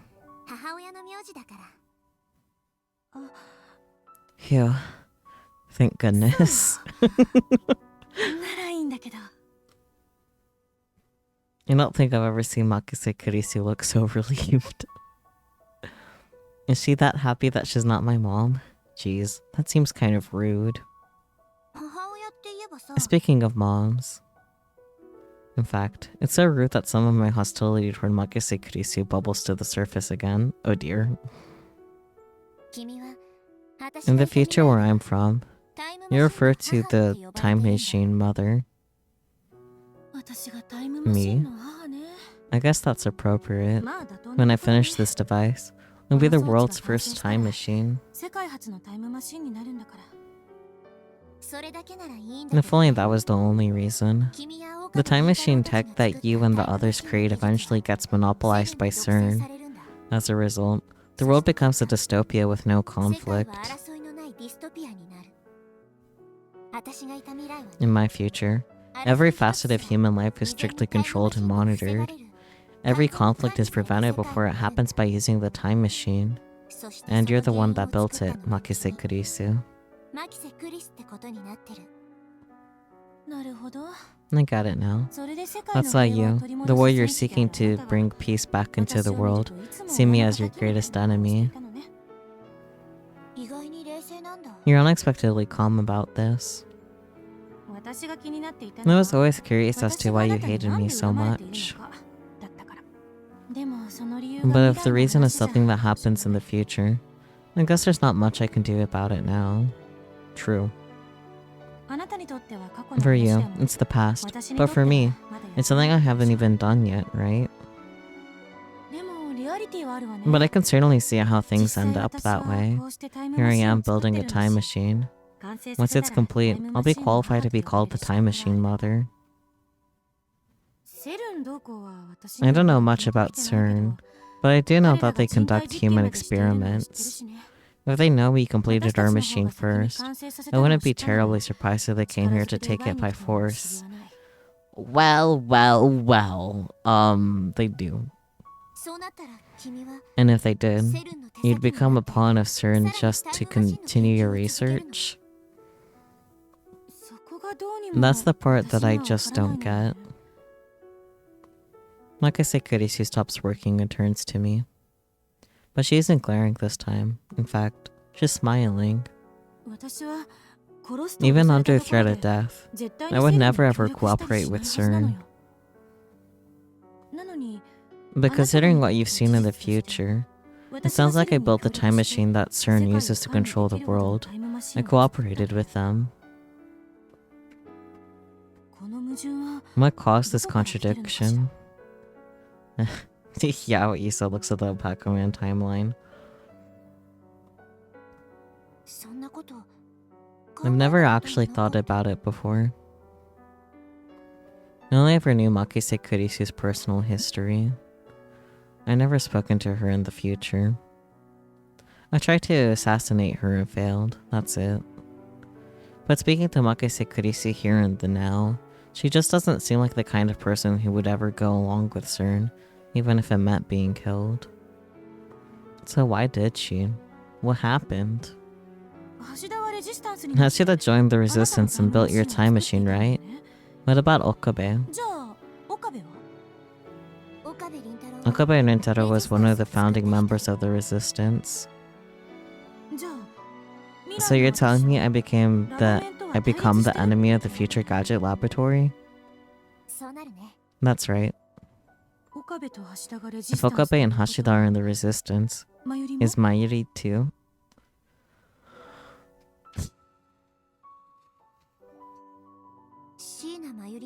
I never heard anything about Mayuri Shina. She wasn't in the resistance, and she wasn't a CERN collaborator. How could she be? She's going to die in a few days. At the hands of the rounder sent by CERN, no less. Though that's something I only learned after coming to this era. I'm even more confused now. Why would I cooperate with CERN? What could drive me to go against Okabe and Hashida? Why do things turn out like that? Makise Kurisu can't seem to wrap her mind around future events, but I feel like I'm starting to see how all the pieces eventually come together. Makase Kurisu wanted to save Shina Mayuri, no matter what it took. But the world-line convergence would never allow such a thing. The timely machine cannot save Shina Mayuri. There's only one way to save her. The entire world must be changed. Not on the current world line either. By crossing the attractor field and moving to a world line that contains other possibilities.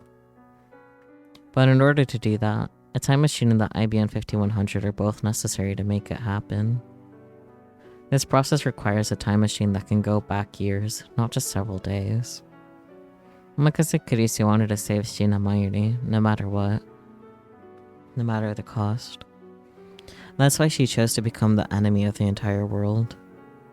Makase Kurisu chose Shina Mayuri over her own beliefs, over everyone and everything.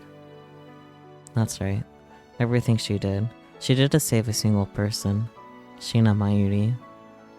Even if it meant having to live apart from her closest friends and allies, she tried to save that one young girl alone. It's entirely possible that Makase Kurisu, Okabe Rintaro, and my dad, they're all aiming for the same thing. So that's how it is. What? Did you figure it out? Yeah, but I can't tell you now. Not just because it's about the future. It's because Okabe Rintaro hasn't told her yet. He should be the one to tell her about Shina Mayuri's death. I'm dying of curiosity, but since it's about the future, I guess I should be patient. Makase Kurisu backs down without argument. Though I suppose if you look at it another way, that's probably because she's convinced that she never gave in to Stern's threats. You're pretty amazing, Makase Kurisu. That came out of nowhere. I'll never be able to do what you did.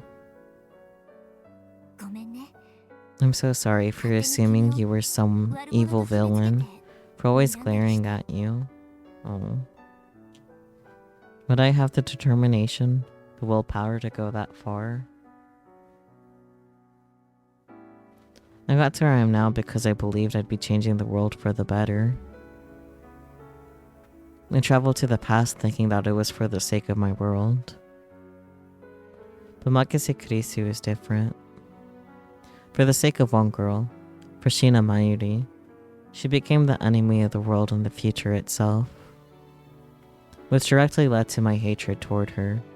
I even tried to assassinate her. Well, I can't say I enjoyed the open hostility, but you don't need to apologize. But I want to. Now be my guest. No, and I don't know what sort of conclusion you came to, but it's possible that maybe you're overestimating me. I can't deny that, but... like Okabe is always saying, I might just be a woman who can't stop experimenting. No. Well, sure. But even I can tell that Makase Kurisu is the kind of person who would deeply regret her actions if they ever led to the death of someone she cared about. I might have joined CERN just because I wanted to build a time machine. You can talk about beliefs and morals all day long, but the reality is that research costs money. It requires capable subordinates. Though I gotta say, the time machine mother? What kind of Shinibyo name is that? Did Okabe come up with it?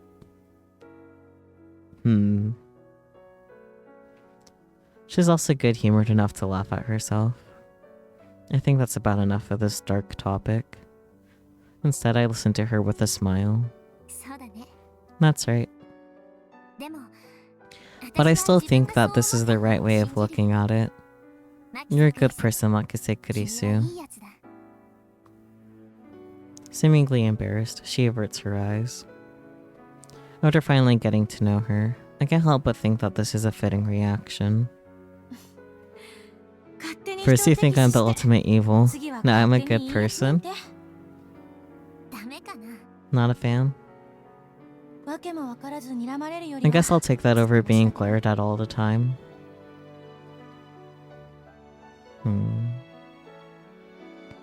The two of us continue to chat the night away until we fall asleep. If you had asked me if I ever thought this could happen prior to my coming to this era, I would have called you crazy. A casual chat with Makise Kurisu of all people. When I wake up in the morning, I have a message waiting for me from Hashida Itaru. And actually, it's from Beta. Apparently the repairs are going well and should be finished sometime this morning. After I part with Makise Kurisu at the lab, I head to Radikan. Yoho! Sorry, but keep it down. I got scolded right off the bat. I didn't think it was...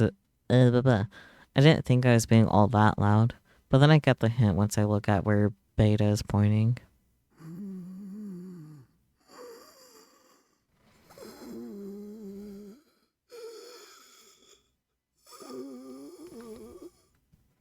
Do you need a CPAP machine, buddy? Sounds like you're struggling a bit there, man. Dad's still asleep. There are papers scattered all around him. Given that there's writing all over them, they're neither trash or some sort of makeshift blanket. It's not exactly cold out either. Dad went to sleep at around dawn. I see. So he was doing repairs the whole time? Well, not quite. Eh? The repairs themselves didn't take too long, but Dad wanted to know all sorts of things about the time machine. So I answered all his questions by writing on the paper you see there. That explains the mess around him. Anyway, Alpha. What's up? The other me has something of a gloomy expression on her face. There's something I need to apologize to you about. Apologize? Did the repairs go south? No, the time machine should be fine. Although it doesn't have the spare energy for an operation check, so I can't say for sure. Then why the apology? Dad figured out it's secret. Secret? To someone in this era, everything concerning the time machine could be considered a secret. But considering the look on Beta's face, I got the feeling that he figured out the one thing I wanted to keep from him finding out. That this time machine can only go to the past. Oh.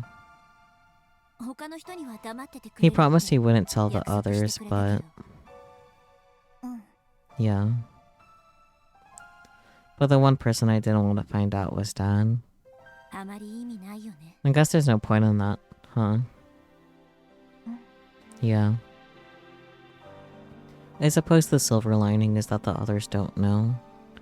But that doesn't change the fact that he knows. Him of all people.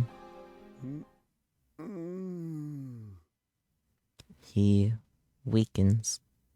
Maybe. Looks like we don't have time to discuss this any further. Dad wakes up at the sound of my voice. Suzuha, you're here? Eh? Did he just call me? Dad slowly raises his giant body from the floor. Yeah. I was talking to Ghost Dawn, and she said you'd be happier if I did. That's... yeah, I guess. So that means you need to call me Papa, got it? Papa? That's a little embarrassing. Mind if I call you Dad instead? Sure, I'm cool with that. Anyway, sorry for waking you up after you only just got to sleep, Dad. I heard you worked through most of the night. Nah. Ghost-tan, the #1, did most of the hard work. That's not true. The other me said you helped out a bunch, right? That's right. Mind telling him for me? She says that's right. For real? I'm happy to hear that. But honestly, all I did was talk a whole bunch. Plus, I could barely understand what she was talking about. That's not your fault. You might have built this thing, but that's way in the future. Sure, but... What's up? Isn't it kind of weird? Like, where did this time machine even come from? The future? From the future? The year 2036. No, that's not what I meant. Where did the technology for this time machine come from? Huh? What do you mean? You said that I completed this time machine in the future based on the phone wave tech, but isn't that only because I helped repair the time machine here in this time?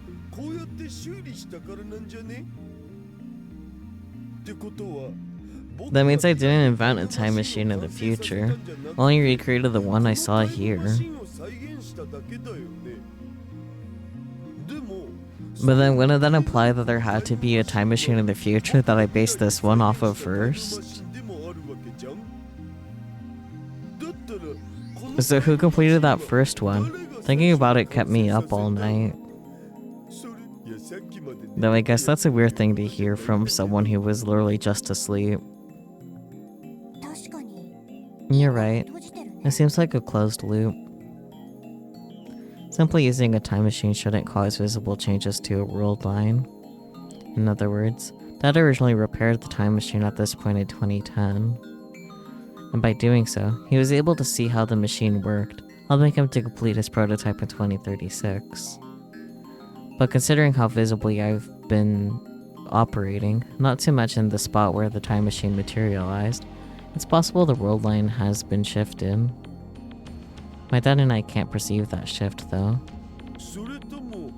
Or maybe the contradiction exists because this is a different world line? Did I complete the time machine in a world line where no time machine ever showed up?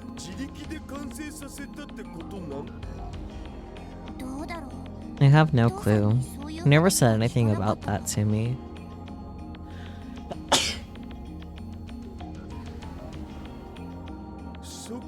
Oh yeah, I forgot. You never met me in the future, right? Yeah. You were in hiding from CERN. That's why I didn't recognize him. If it weren't for my two ghosts, I never would have realized he was right there in front of me the whole time. No, Mayuri would have said something, it's okay. I'm sorry, Suzuha. Yeah? I know it's something future me did, but it sounds like I failed you as a dad. No. I might have had a few options in the future controlled by CERN, but no parent should ever abandon their daughter in the name of research, you know?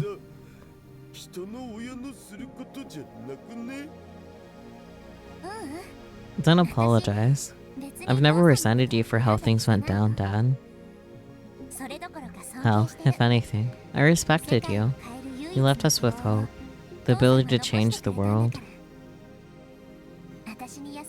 I'm proud of that.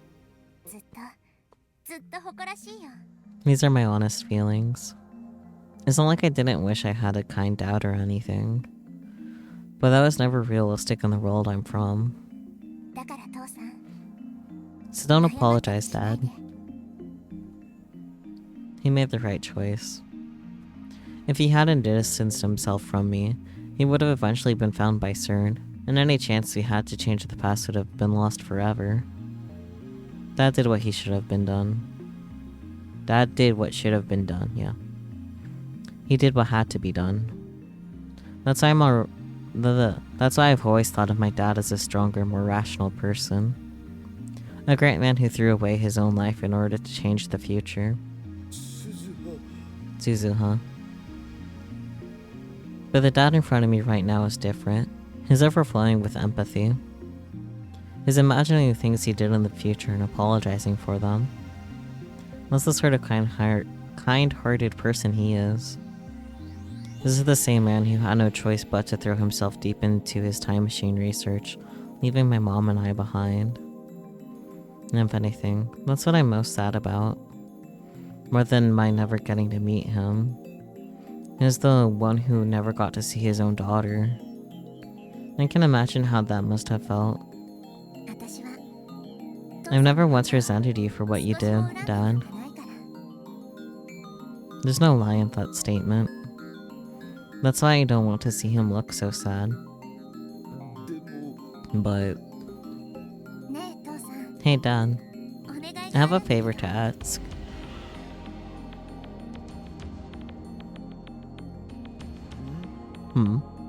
A favor? Sure. As long as it's within my power. I want you to show me around Akihabara. That's all. Getting to walk around Akihabara with Dad, the place that he loved so much. It might not seem all that crazy to him, but it's more than I could ever ask for. But I'm sure he'd be saddened to hear that. Which is why I act like it's no big deal. Yeah, that's all I want. I'd be more than happy to show you the ropes. Dad finally smiles for me. He might have noticed me trying to hold back, but he smiles nonetheless. That's the kind of guy he is. But phew, after all that work, I need to grab a quick shower and a change of clothes. I smell gross, lol. You don't have to rush or anything. Sounds like you didn't sleep much.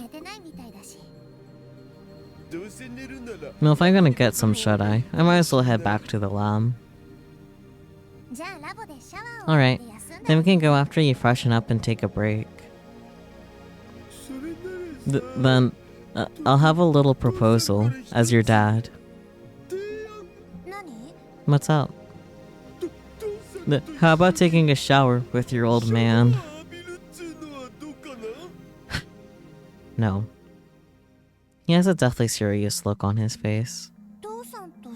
A shower with you? No go? No, I don't mind. I haven't had a shower in a while either. I've been fine using the water in the park to keep clean, but I'd be lying if I said the idea of a proper shower didn't sound appealing.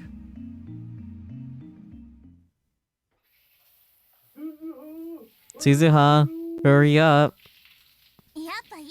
You know what? I'm fine. I'll wait till after you take yours. I decided to let him go first since the lab shower isn't exactly big.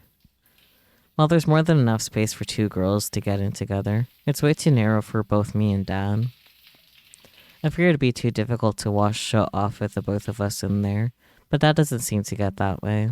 To feel that way, I can read.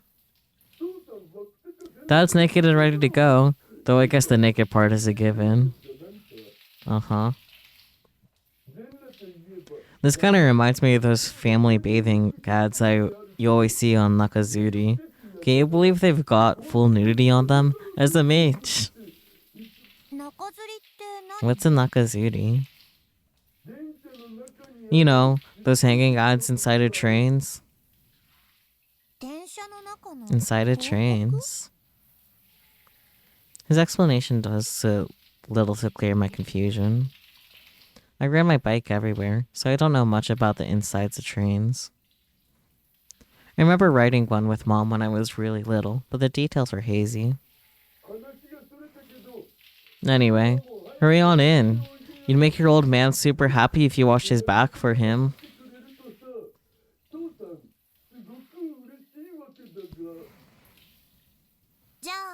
Alrighty. It might be a little cramped, though. I guess it'd be more rude not to join him. I begin to undress.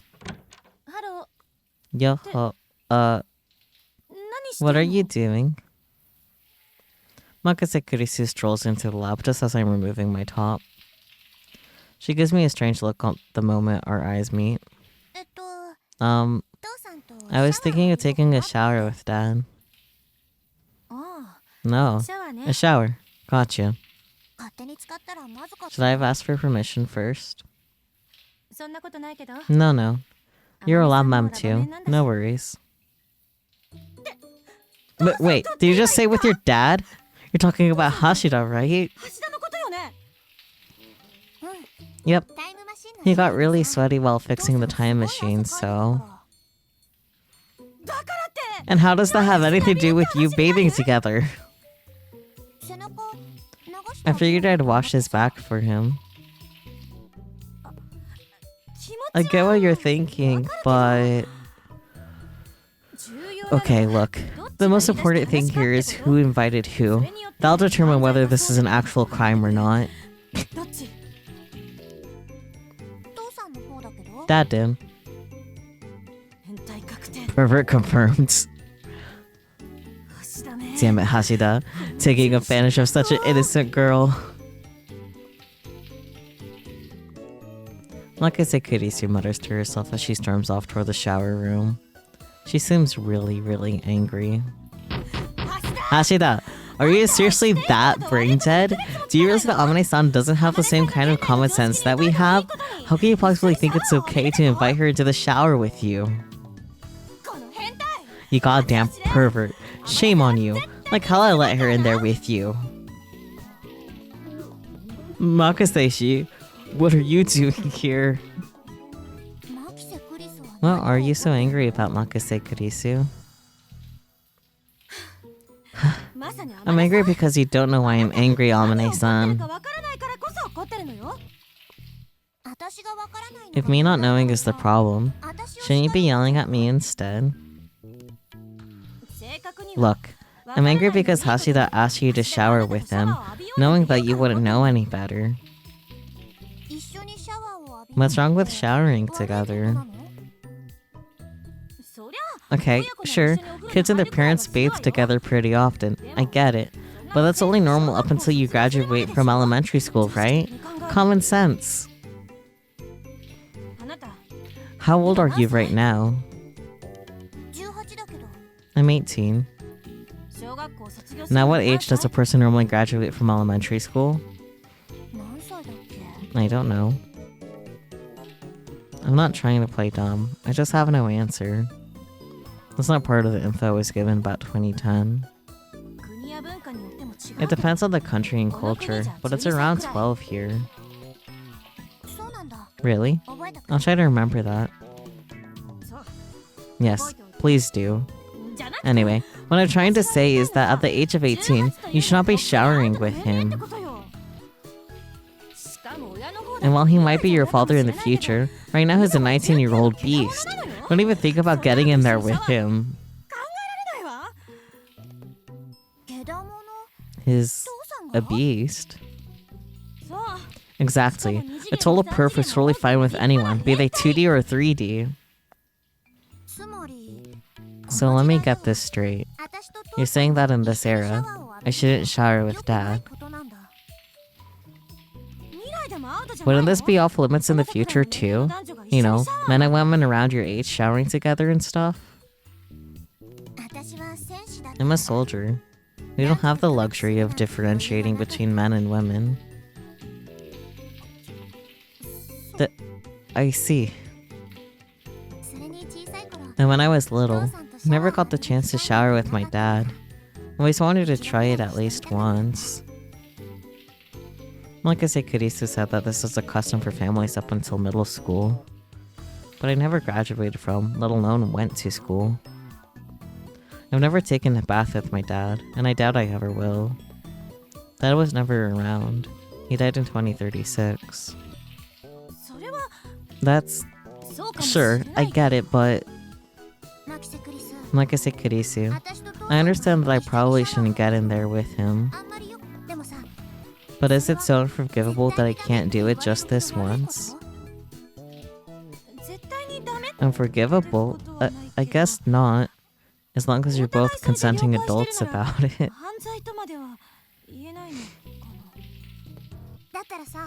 Like, can you turn the other cheek? Just this once? Amane-san, I get it. I'm not gonna stand here and tell you that wanting to spend time with your father is wrong. I'll leave it to Steins to debate the ethics of family bathing together. I mean, like, I know just in general Japan, like, family bathing and, like, just bathing in general is, like, very, like, bond building. So, like, it makes sense. But I also get Kurisu's perspective, but also Kurisu kind of has an American perspective about it as well, since she spent so much time in America. So, you know. Really a matter of perspective and whatnot. Then. But no. My conscience would never allow me to let that perv shower with an 18-year-old girl. Never.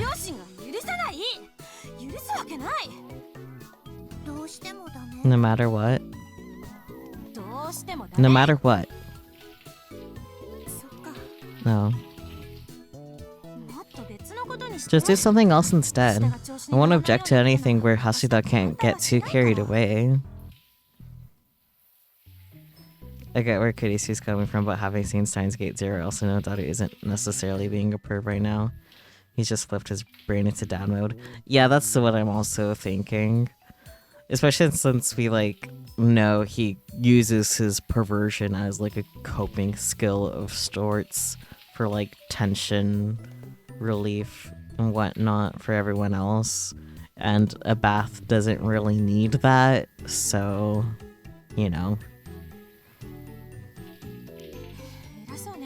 I know I sound like a jerk. I'm just trying to give you advice as a friend. If there's one thing I know for certain, is that right now, 19-year-old Hashida is a pervert. That's it. Okay. But I'm also sure that now that Kurisu has brought it up, if Daru isn't being a perv, he probably would actually agree with her. Yeah. I don't know, man. It's complicated. I'm not sure how much of this conversation Daru is able to hear too, anyway. Seeing Makise Kurisu argue so vehemently with bloodshot eyes makes even a soldier like me wince. Oh dear. I was planning on having Dad show me around Akihabara after this. Do you think that'll be okay? Zero problems. As long as you don't get any further than linking arms with him. He probably won't spiral out of control. Okay, got it. So linking arms is fine. But no more than that. Say no, no matter what. Okay. I know Makise Kurisu's saying this because she's worried about me. That's why I decided to obediently follow her advice. So, I kinda sorta can't get out of the shower right now, but with you being there and all, Makise-shi, I got the feeling if I tried, I'd be seeing red. Oh dear. Oh, right. Although, to be perfectly honest, just imagining what you do to me makes me kind of want to risk my life.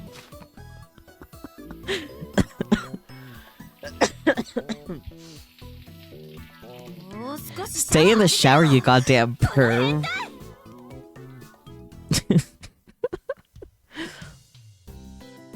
Okabe Yentaro eventually shows up at the lab. Dad starts loudly snoring on the sofa, so I decide to head out and kill some time. I wonder what I should do until he wakes up.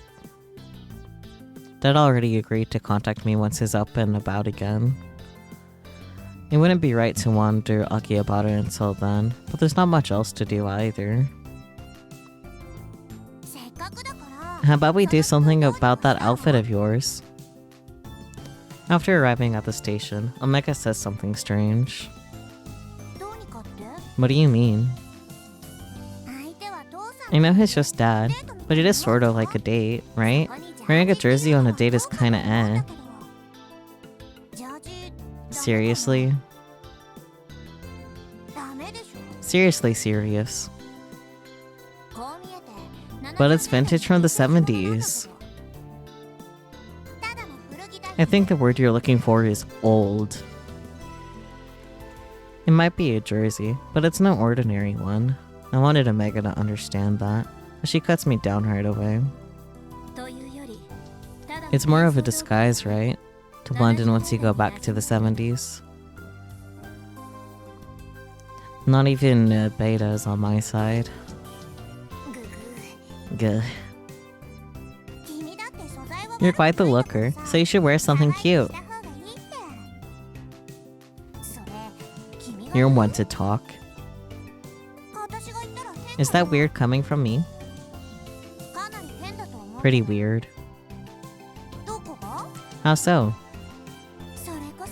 I think it's rather axiomatic. That word again? Omega looks displeased. She grimaces at even slightly difficult vocabulary words. Okay, but same. Anyway, what I'm trying to say is Dad's not gonna see the difference between a good or a bad jersey. You think so? She's probably right. Dad's always wearing the same sorts of clothes. He doesn't seem like the type to know much about fashion. Oh, but he does like spats. Really? I overheard him talking to himself about how much he loves them. Then maybe I should try and put on the focus on them. I try raising my jersey a little, but it doesn't make much of a difference. Oh boy, man. That's from Kurisu. I personally think you should just wear something cute. Keep it simple. Yeah, let's see. Complaints. Hello, Amane-san. This is Maki-se. Pretty sure this is our first time talking over email. Anyway, Okabe's been complaining for a while now about how Hashida doesn't deserve a daughter like you. I pretty much agree. Oh no. Howdy, Kurisu Maki-se. I never would have guessed in a million years that we had ended up exchanging contact info. The past me. Well, I guess the future from me would get also shocked. I'd probably stick a knife into you, and I can't see the rest of the message again. God damn it. Yeah, fucking howdy. No. I wonder if I can maybe scroll through it here? Aha! I can scroll through it here. Yes. The past me well. I guess the future me from this time period would be so shocked. I'd probably stick a knife into my hand. Oh no!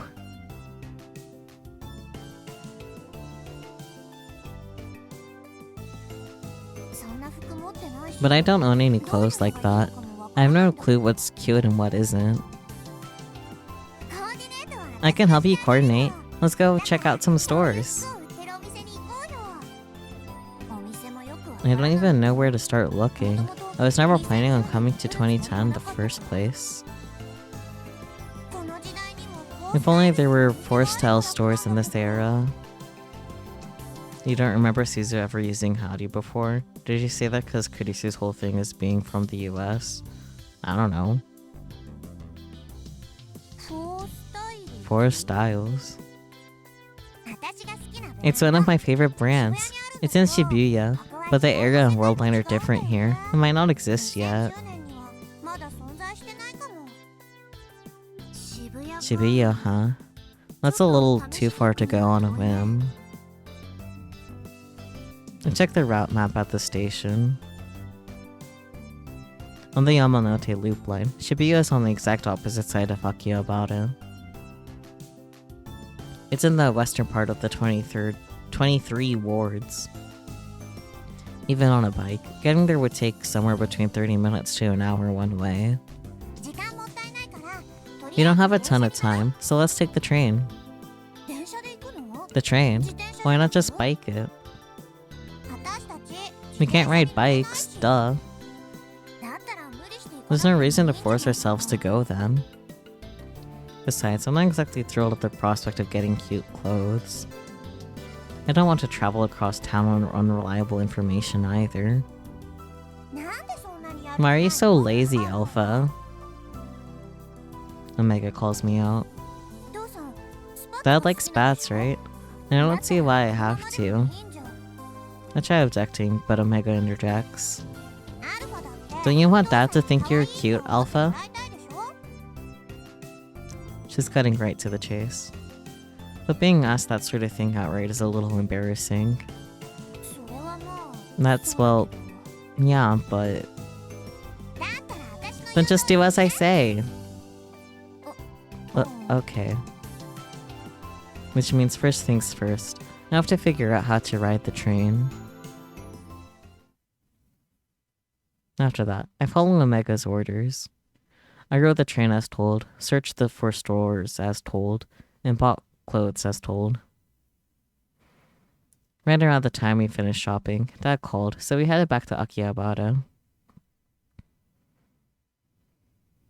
Looking up, there is in fact a retail clothing store called 4 Styles, but the nearest location to either us or Akihabara is in Ukraine. Interesting. Did it exist before the game came out, though?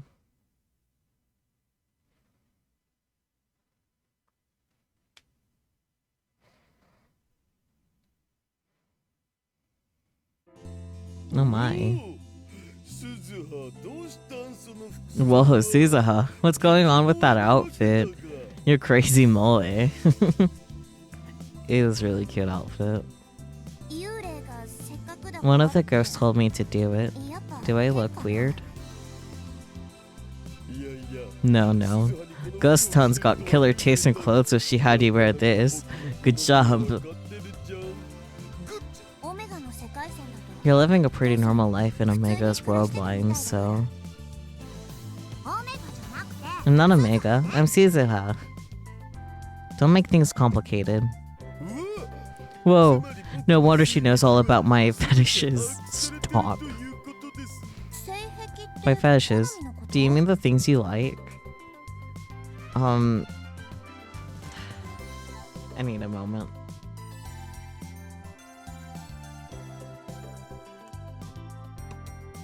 Like, not wrong, but context. You know? Sure. Why not? Alright. That's fine. Kurisu should have sat her down. Yeah, oh well. By the way, Suzuha. What is it? You're looking super cute today. No. Was that creepy? Aww. No, not at all. It's just that nobody's ever said that to me before. I was surprised. That's right. Nobody had ever said that to me. By the time I was aware of my surroundings, Dad was long gone. I never got to hear him compliment me even once. Aww. See? Aren't you glad you listened to me? Omega's completely right. Everything she said turned out to be true. Yeah, I am.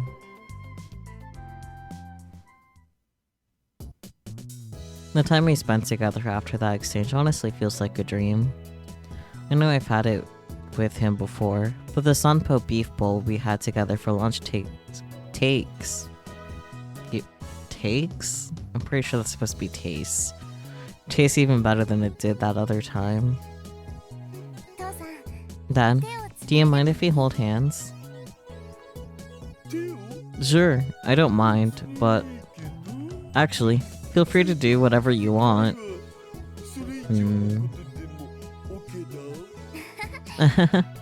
Like I said, Kurisu told me not to go any further than linking arms.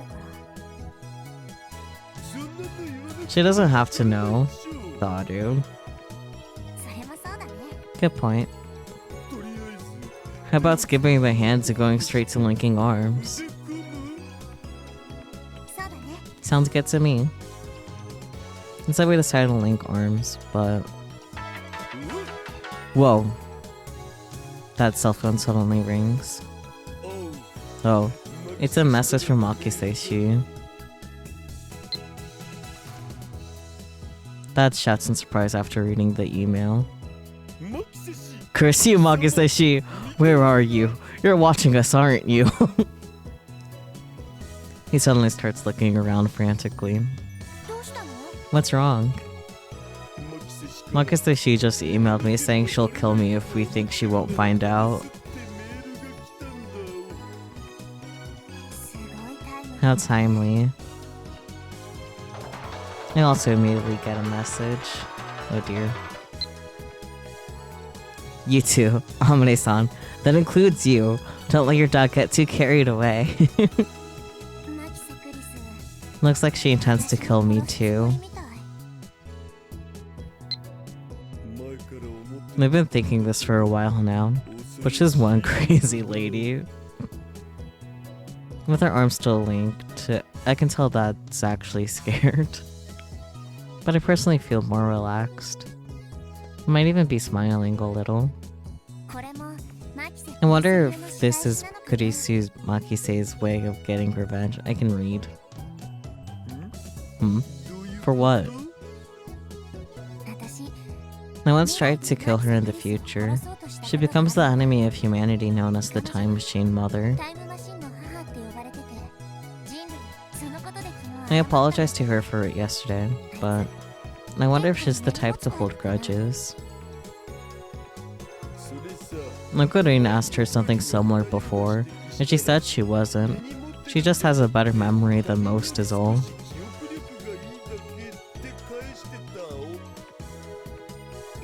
That sounds like something she'd say. I chuckle, but Dad doesn't follow along. He suddenly goes silent and looks down.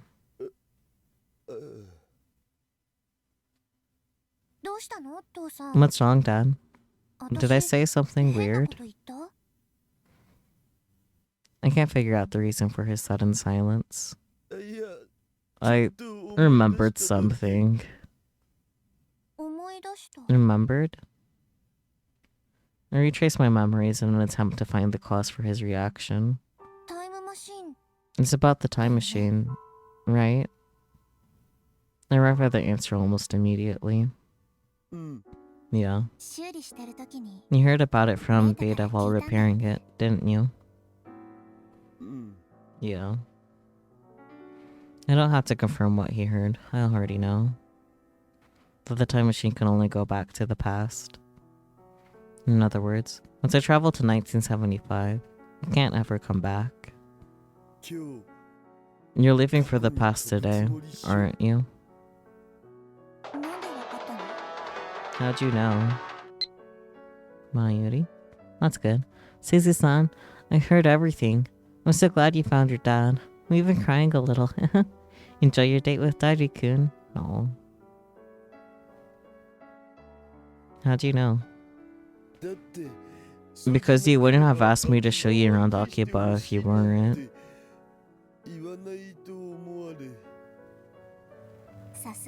I guess I can't pull one over you, Dad. Do you really have to go, Suzuha? Yeah. And it's the only time machine the Resistance had. Hey, do you think you can give me a little time? Time. It's a time machine, so you can delay your departure and still get to 1975, right? No, Kenzie. It's not all powerful. And the longer I'm here, the higher the possibility of causing an irreparable time paradox. But there's no guarantee it'll happen. It's not a risk I can take. I'm sure you of all people understand that, Dad.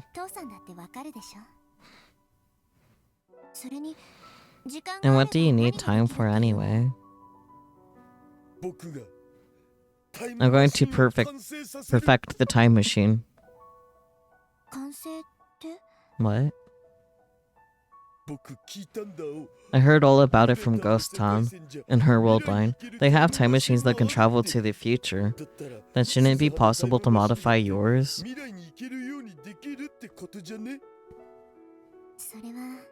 Probably not. But why? In this specific world line, you can't build a time machine capable of going to the future. That's just the way the world line converges. Here, no matter what we do, CERN will complete their time machine, leading to the realization of their dystopia monopolization of all time travel devices. The sole exception is the one you leave behind in the future. But if you go back, you'll never see us again.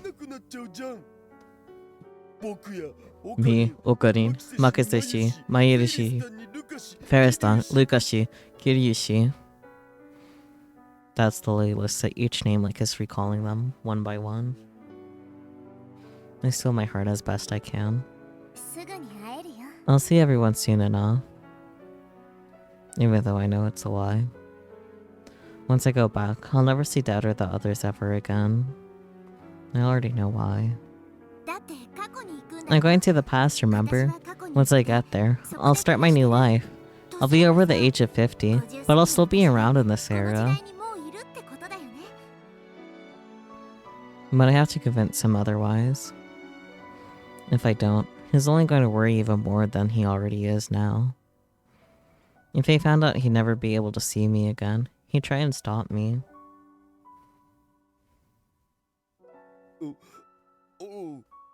Right. Heck, we might have already met.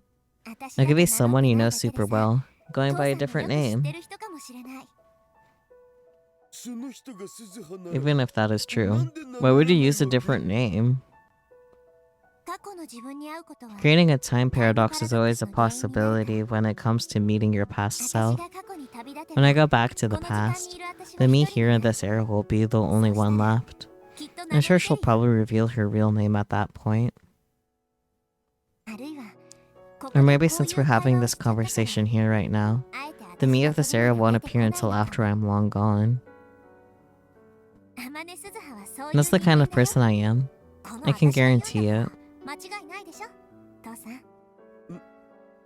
Yeah. Ned is trying his hardest to accept what I'm saying. He's doing everything he can. But even I can tell he's never going to be fully convinced. The theory is still just only a theory.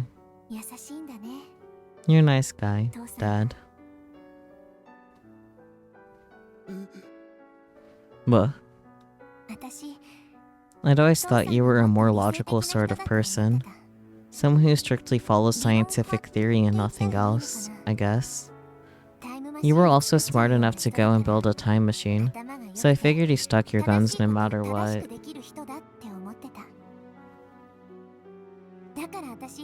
Which is why I always thought we weren't much alike. I'm supposed to be a soldier in the Resistance, and yet when the sniper rifle landed in my hands for a mission, I couldn't pull the trigger. Are you talking about Makaseshi? I think you made the right choice by not shooting. Yeah. I feel the same way now. I'm glad I didn't kill Makise Kurisu. Talking to her made me realize that she wasn't some evil supervillain. But back then, I never would have imagined that I'd come to feel that way. I failed that mission, and because of me, many of my comrades in arms died. I killed my comrades. I killed my comrades. I killed my comrades. I killed my comrades. I killed my comrades. I killed my comrades. I killed my comrades. I killed my comrades. I killed my comrades. I felt that way for a long, long time. I refused to let their deaths be in vain. That's why I traveled to the past. I got on the time machine that Dad left behind and traveled back in order to obtain the IBM 5100. But I decided to take a detour in this era. Dad threw away everything important to him in order to build this time machine, or this machine, whatever. And yet I used it for my own selfish reasons. I doubt Dad would have been able to do something. I doubt Dad would have done something so illogical. I can read. That's what I always thought. But now I know. Dad knew. He knew I'd come to meet him. That's why he entrusted the time machine to me. Dad lived his life in hiding from CERN so he could send me off like this. Dad knew. He knew that I'd meet him here like this. That's why I'm sure Dad's. But now, I think we're pretty similar. Dad wasn't born a strong person. The world that CERN created made him that way. I'm not completely following you, but of course my daughter would be like me, SMH. Which is why I'm going back to the past, even if you try to stop me. Yeah. So how's about we avoid talking about this gloomy stuff for today? After our conversation, that doesn't bring up the time machine again. This is a really cute CG. I doubt that's because he made peace with my choice. That's not something he'll ever make peace with. But he tried his best to smile the whole time we were together. Occasionally his mask would slip, but he tried his hardest. Dad really is a kind person. Thanks so much for today, Dad. By the time our Akihabara tour comes to an end, the sunset illuminates the sky. I got a lot of bonuses out of it, so I should be the one saying thanks. Bonuses? Yeah, like how I found out your boobs are way bigger than I thought. Plus I could feel them pressing against my elbow through your clothes. God damn it, Daru. Show a little restraint, you damn pervert. Neither of us had noticed Makise Kurisu's arrival. She shoots Dad a fearsome glare. And here I was, happy that the two of you made it back without incident. Already back to sexual harassment?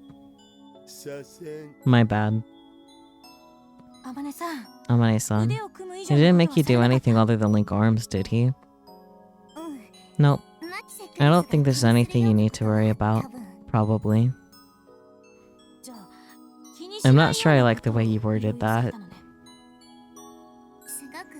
He was really gentle. I assume you don't mean that in the pervy way. Not the pervy way. Makise Kurisu continues to eye Dad suspiciously even after I answer her questions. Are you sure? Positive. Alright, fine. Makise Kurisu then turns to me. But she doesn't say anything. What is it? It's nothing. Next to me, it's not nothing. I was just wondering if you got to have your father dote on you like you wanted. But don't get the wrong idea. It's not that I was worried about you or the fact that you were with this perv. So you were worried. I absolutely was not. I think I got what I wanted. I see. That's good to hear. Makise Kurisu, you're a good person. I'm pretty sure I told you yesterday not to say stuff like that. I'm honestly so glad that I finally realized it for myself. Even if I'm a little late. If I had been forcing my image of her future self over her present self, I probably would have come to that realization much sooner. I'm just relieved that our little misunderstanding's been cleared up. She shoots me a smile. You're leaving tonight, right? I'm surprised by her question. How did you know? I knew it. I am right. It was a bluff? Can't say I expected you to use a tactic like that. I figured that since you're the type to just vanish into thin air without saying a word, I didn't have time to wait around assembling evidence before reaching a conclusion. I guess you're right. That time machine can only go back to the past, huh? I look at Dad in response to her question. But he silently denies it. And this is just a hypothesis, of course. You could immediately come back after leaving. You wouldn't have gone on a date with Hashida. Were you thinking about us all day? Of course not. I only needed a few seconds to come up with the simple... You were thinking about us the whole time, weren't you? Well, I guess you could say that. And you were watching over us too. I wasn't. But if you two were even a little late, I was thinking of sending you another email. Since you're father and daughter, it'd be a big problem if the two of you did, well, you know, just common sense. Thank you, Makase Kurisu. I realized that if I hadn't come to this era, I would have never said those words my entire life. To think that I feel gratitude toward her of all people. If my friends in the Resistance saw me now, they'd probably pass out. And I can see it now. You're welcome. I'm truly glad that I was able to see you again, at the end. At the end? You aren't going to see Okabe and the others? No. If I did, it just caused me to have second thoughts. Then, I guess you've made your decision then. I'll explain things to Okabe and the rest of the crew.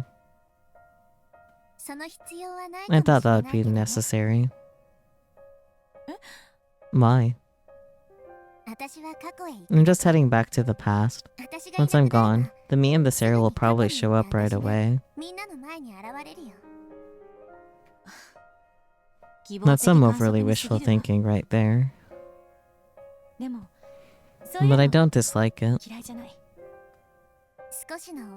This is just bye for now, Makase Kurisu. She called it overly wishful thinking, but I know full well that it's all a lie. The me who went to the past is already dead. And even if we were able to see each other again, it'd be in the very limited time of this world line. Should my mission succeed, everything from past to future would be reconstructed on a different world line. But maybe that'd be for the best. Even if it's just for a brief time. Even if our memories would vanish during the reconstruction. The truth remains that we were able to meet. See you soon, Amane-san. After hearing her words, I turned toward my dad. I'm sure Makise Kurisu does as well.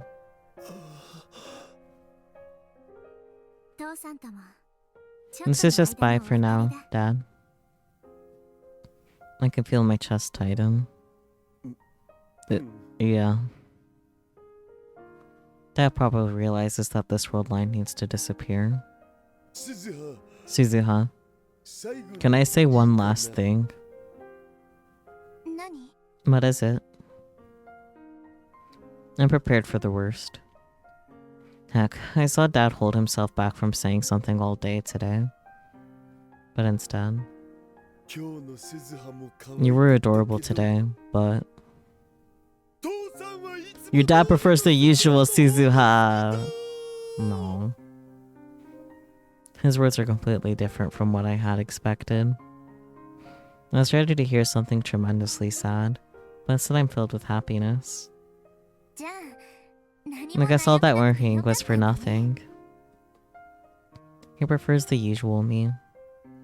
And just like that, that had erased all of my hesitation. My clothes weren't the only thing I never had to worry about. I can only live the way I know how. And I'm sure that's because I'm my dad's daughter. Beta is running the final checks. And mail. Okabe. Where are you? Where are you right now? Tell me when you plan to leave this time period. No. Thanks. Goodbye. Bye. I'm the one who broke the time machine, but Beta and Dad fixed it. I told her I couldn't hold her responsible if she couldn't do it, but Beta showed me her determination to fulfill her promise. Just like a true soldier. Honest and straightforward about the mission. Not too long ago, I probably would have longed to be just like her. Did I go too far with the clothes? Meanwhile, the other me is worried about something completely unrelated. No way. You were a huge help.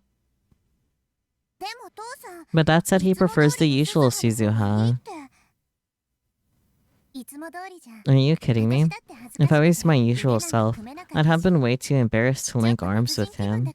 There are some things you can only do because you feel like a different person. You think so? Besides, I want him to call me cute at least once. I'm really grateful for all your help. There's no way I could have picked out such a cute outfit. I wouldn't have even thought to try and find one in the first place. I'm glad to hear that. Omega happily accepts my explanation, and Beta approaches the two of us. I don't think this is a coincidence. She must have been watching our conversation. The final checks are complete, Alpha. Great. Thank you for everything you've done. It's no problem. I just did what I could. Beta then stares at me. What is it?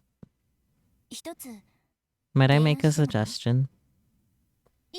Sure. Be my guest. I wonder what she's going to say after all our time together. Can I use the time machine instead? Wait, what? I've been thinking, if this is a one-way trip, I should be the one to go. That would be a mess without you here, Alpha. I'm Amane Suzuha just as much as you are. Our world lines might be different, but I have no intention of making my dad sad. Compared to Omega, Beta never really expressed herself much. Maybe that's why it feels like I'm hearing her own words for the first time.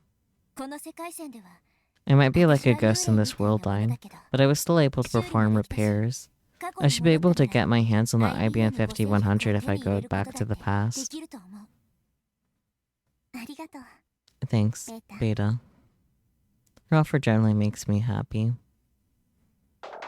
She doesn't want to make Dad sad. She wants to help me stay here. Whomst. Oh, Kurisu. Bye. Be careful. I hope we can see each other again. Oh. But I'm going. I can't accept her offer.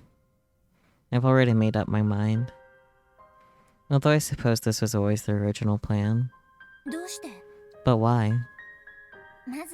Well, the first problem is that it's impossible. You and the other me are my ghosts. I think you're both possible versions of me created through my own hesitation. I don't think you'd be able to go back to the past and complete my mission. But there's always the chance that this is the only time machine that Dad left behind. The risk of sending you alone to the past is just too high. And besides, you have your own role to play in your world line. My own role to play. If I was alone, my journey would have ended now, but because the both of you were here, I have the chance to write things. I can't have you shoulder any more of the burden than you already have. That's why I'm going to the past. If you still insist on traveling back in time, then the most I can offer you is that we go together. But I'm fairly certain that you'd both disappear on the way there. You just go back to the world lines where you belong. As if to prove my point, Beta and Omega both flicker and disappear for a moment. They were like ghosts to begin with, but now their existence have grown even more unstable. To be completely honest, I've been having a hard time just hearing your voice for a while now. I think you're right. I'm being sent back to my world line.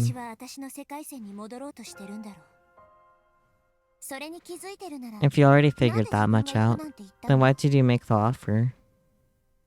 She's contradicting herself. She can feel herself being pulled back to her own world line, and yet she offered to go to the past on her own. Hey, Alpha. Did you ever put any thought into what you'd do if I couldn't fix the time machine? Nope. I answer her question, wondering why she asked to one without answering mine first. If I wasn't able to repair the time machine, you would have had to remain in this era, regardless of your intent. You realize that, right? I can tell you're worried about me. I finally understand what Beta is trying to say. And it makes me realize that I'm the sort of person who only sees people at the surface level. I convinced myself that I knew who Makise Kurisu, Dad, and the other versions of me were. What I'm trying to say is that I think you should stay here. I always saw you as the perfect soldier, but you really are Amane Suzuha too. I'm at peace with myself. If I can be a foundation for the future, that's enough for me. I have no hesitation, no regrets. Then I want you to understand that I'm at peace with this too. Unlike you, I took a detour. I hesitated. I had regrets. But I'm at peace with things now. That's the truth. To show her how serious I am, I look Beta right in the eyes. Beta's figure flickers and disappears again before returning. I finally understand how Dad felt when he entrusted the time machine to me. Building an incomplete time machine while hiding himself away from CERN.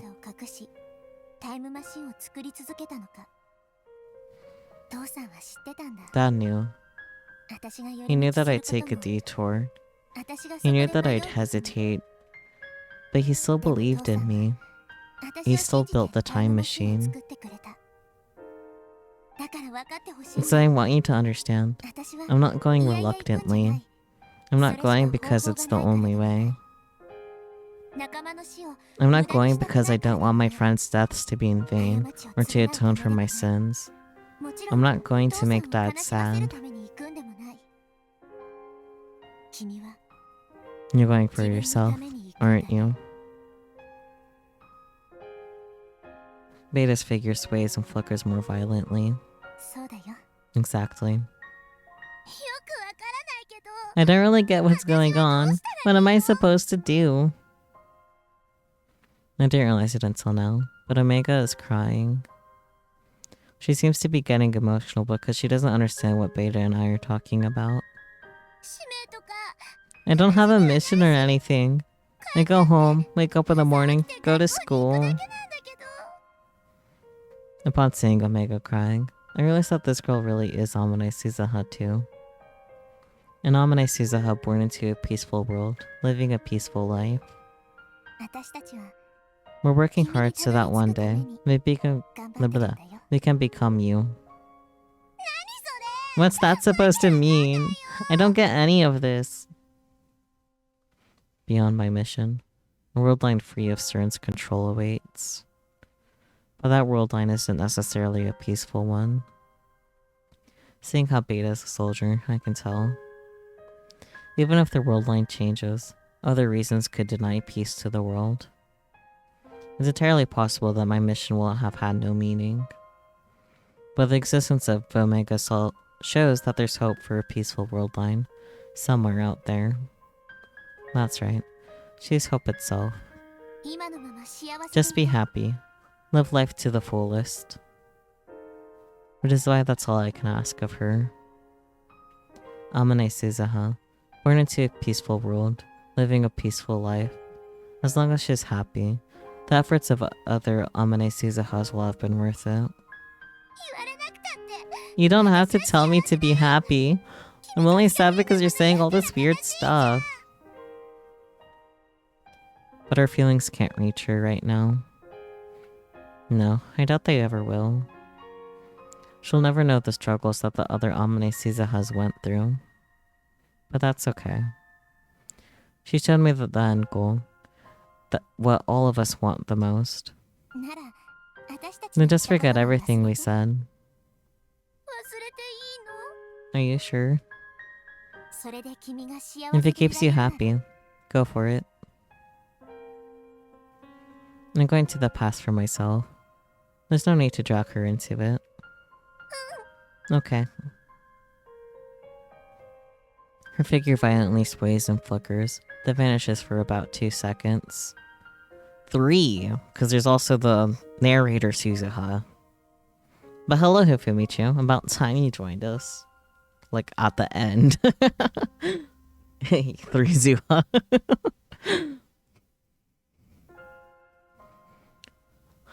I'm only just realizing it, but her existence has also grown unstable. Oh, whoa. Thank you for the resub. 14 months. The passage of time continues.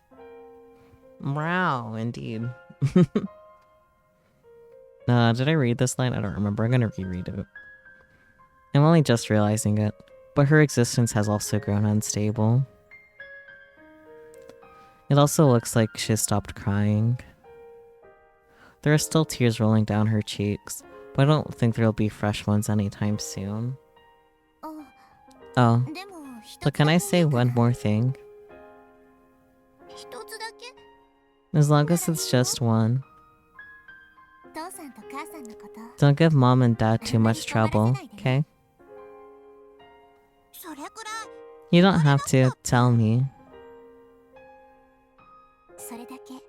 That's all I ask for. That's all I want. There was no reply. She's gone. Along with Beta, who should have been right beside me. Thanks for repairing this for me, Beta. I know I won't get an answer, but I continue anyway. You better get along with mom and dad, Omega. Think that I might still reach them. There's no usual, I'm not Omega, I'm Suzuha objection from Omega this time. Adios. We have got to be together for a brief period of time, but I'm glad I got to meet the both of you.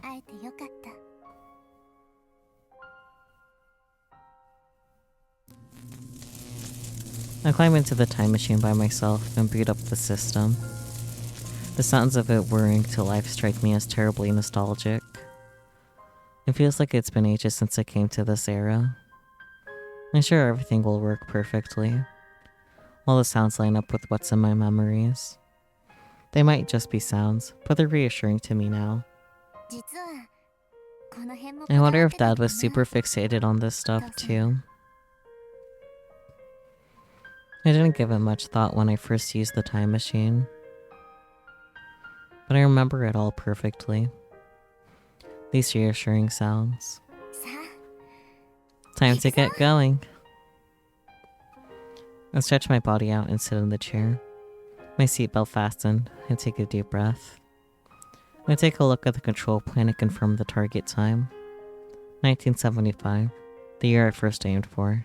There it is. It's time to resume my journey into the past, from which there will be no return.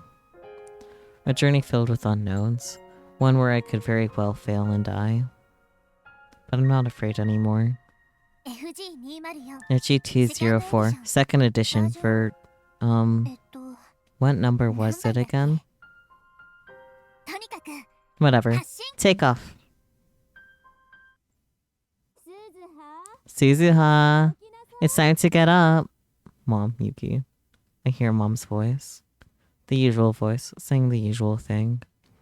Someone approaches me, planning to drag me out from under the covers. Okay.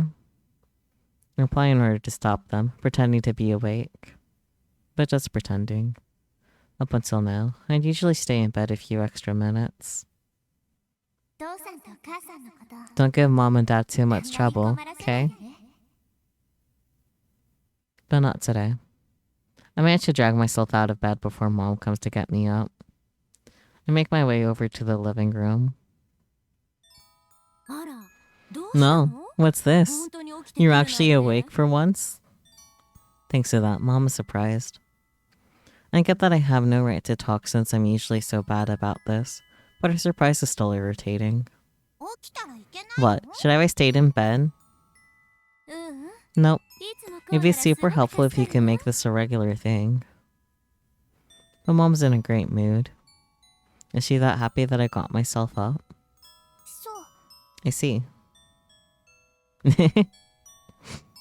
As always, I sit at the table where breakfast is laid out. Just like it always is. And my breakfast is ready just like it always is.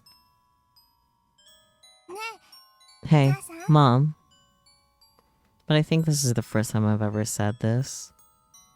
Did she go to bed in her braids? It's normal to sleep with your hair in braids, Spooky. Would it be okay if I took care of the dishes? Is it? Yeah, it is.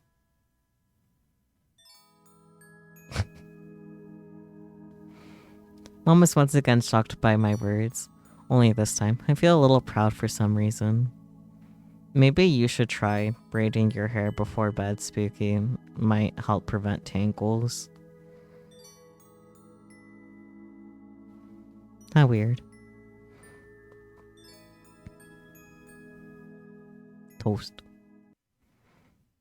Nope.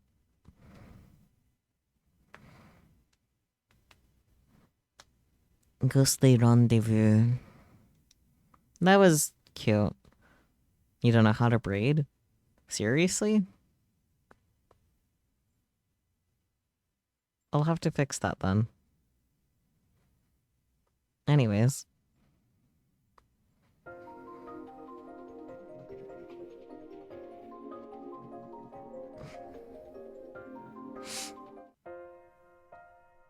New world lines was discovered. I want to see what they are. Like who they are. Lukaku! My boy. Hermaphrodis in the labyrinth. Interesting. Mayuri, Eternal Polaris. And Moeka, the Quantum Awakening. Fascinating. So 6, 9. So then I guess they'll converge again to one last one. Probably Rintaro again? That's my guess. Because there's like a total of 10. The title for a Lukuka story is a bit on the nose. Yeah. I still would like to like just do like these between these two for next week. I'll probably do Mr. Braun first. Save Ferris for last. Best for last, sort of thing. And then probably after that, Moeka, Lukako, the Mighty. And then... No. No. We're not starting that right now. But then whatever is the last one. Yeah. Okay. I am so hungry, which is annoying. Anyways. Do. Back to window. Yeah. Wanna get strawberry shortcake? I don't want to put on socks. I know that's a very specific complaint, but... Strawberry shortcake does sound really nice, though.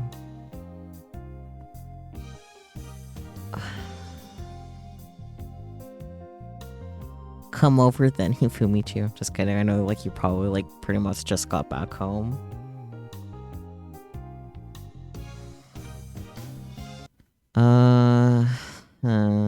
I gotta think about that one, buddy. I think I'll just close the game since it'll just not put roller skates back to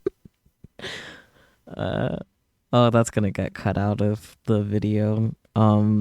Way to dox us, Ifumichu. I'm just gonna casually, yeah.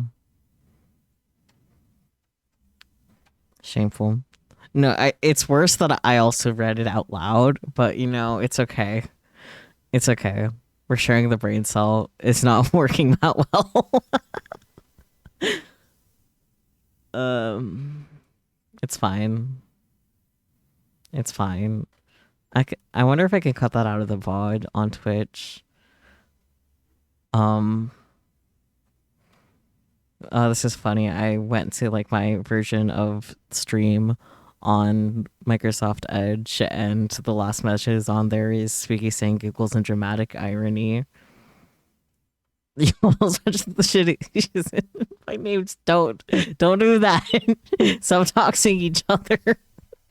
I actually think I should have the city that Hifumishi is in like muted. I should add our city in though. I didn't future proof that part. Let's see, where is that? Like community, no. Analytics, no. Settings, moderation, yeah. Block terms and phrases. Yeah, I don't have where we currently live because I haven't added that. But yeah, I do have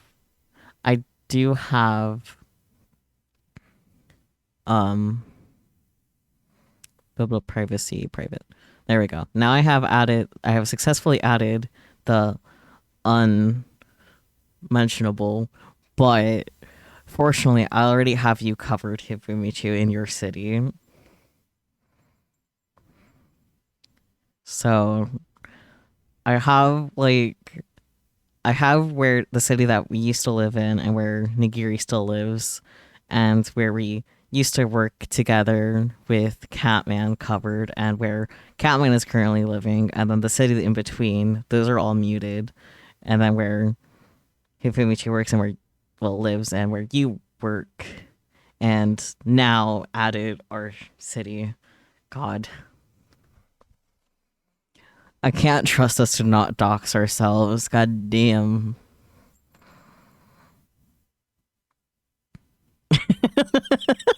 Yeah, stop doxing yourselves, please, and thank you.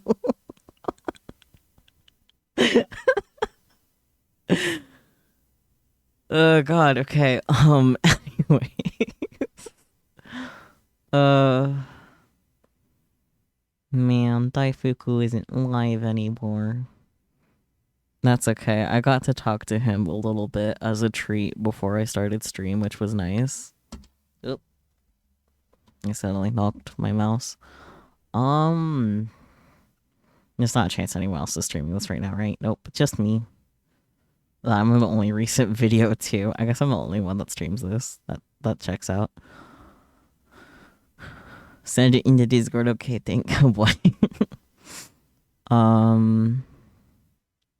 Thank think thunk. I think I'm just gonna raid you, Kohaku. Keep it easy. Not enough brain cells. Gotta eat. Consumes. Consume you, Kohaku? No, don't do that. Anyways, Yukahaku is doing some more art as per their normal.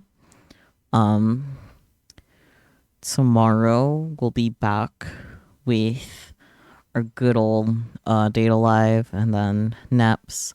I am so happy Signgate is working again.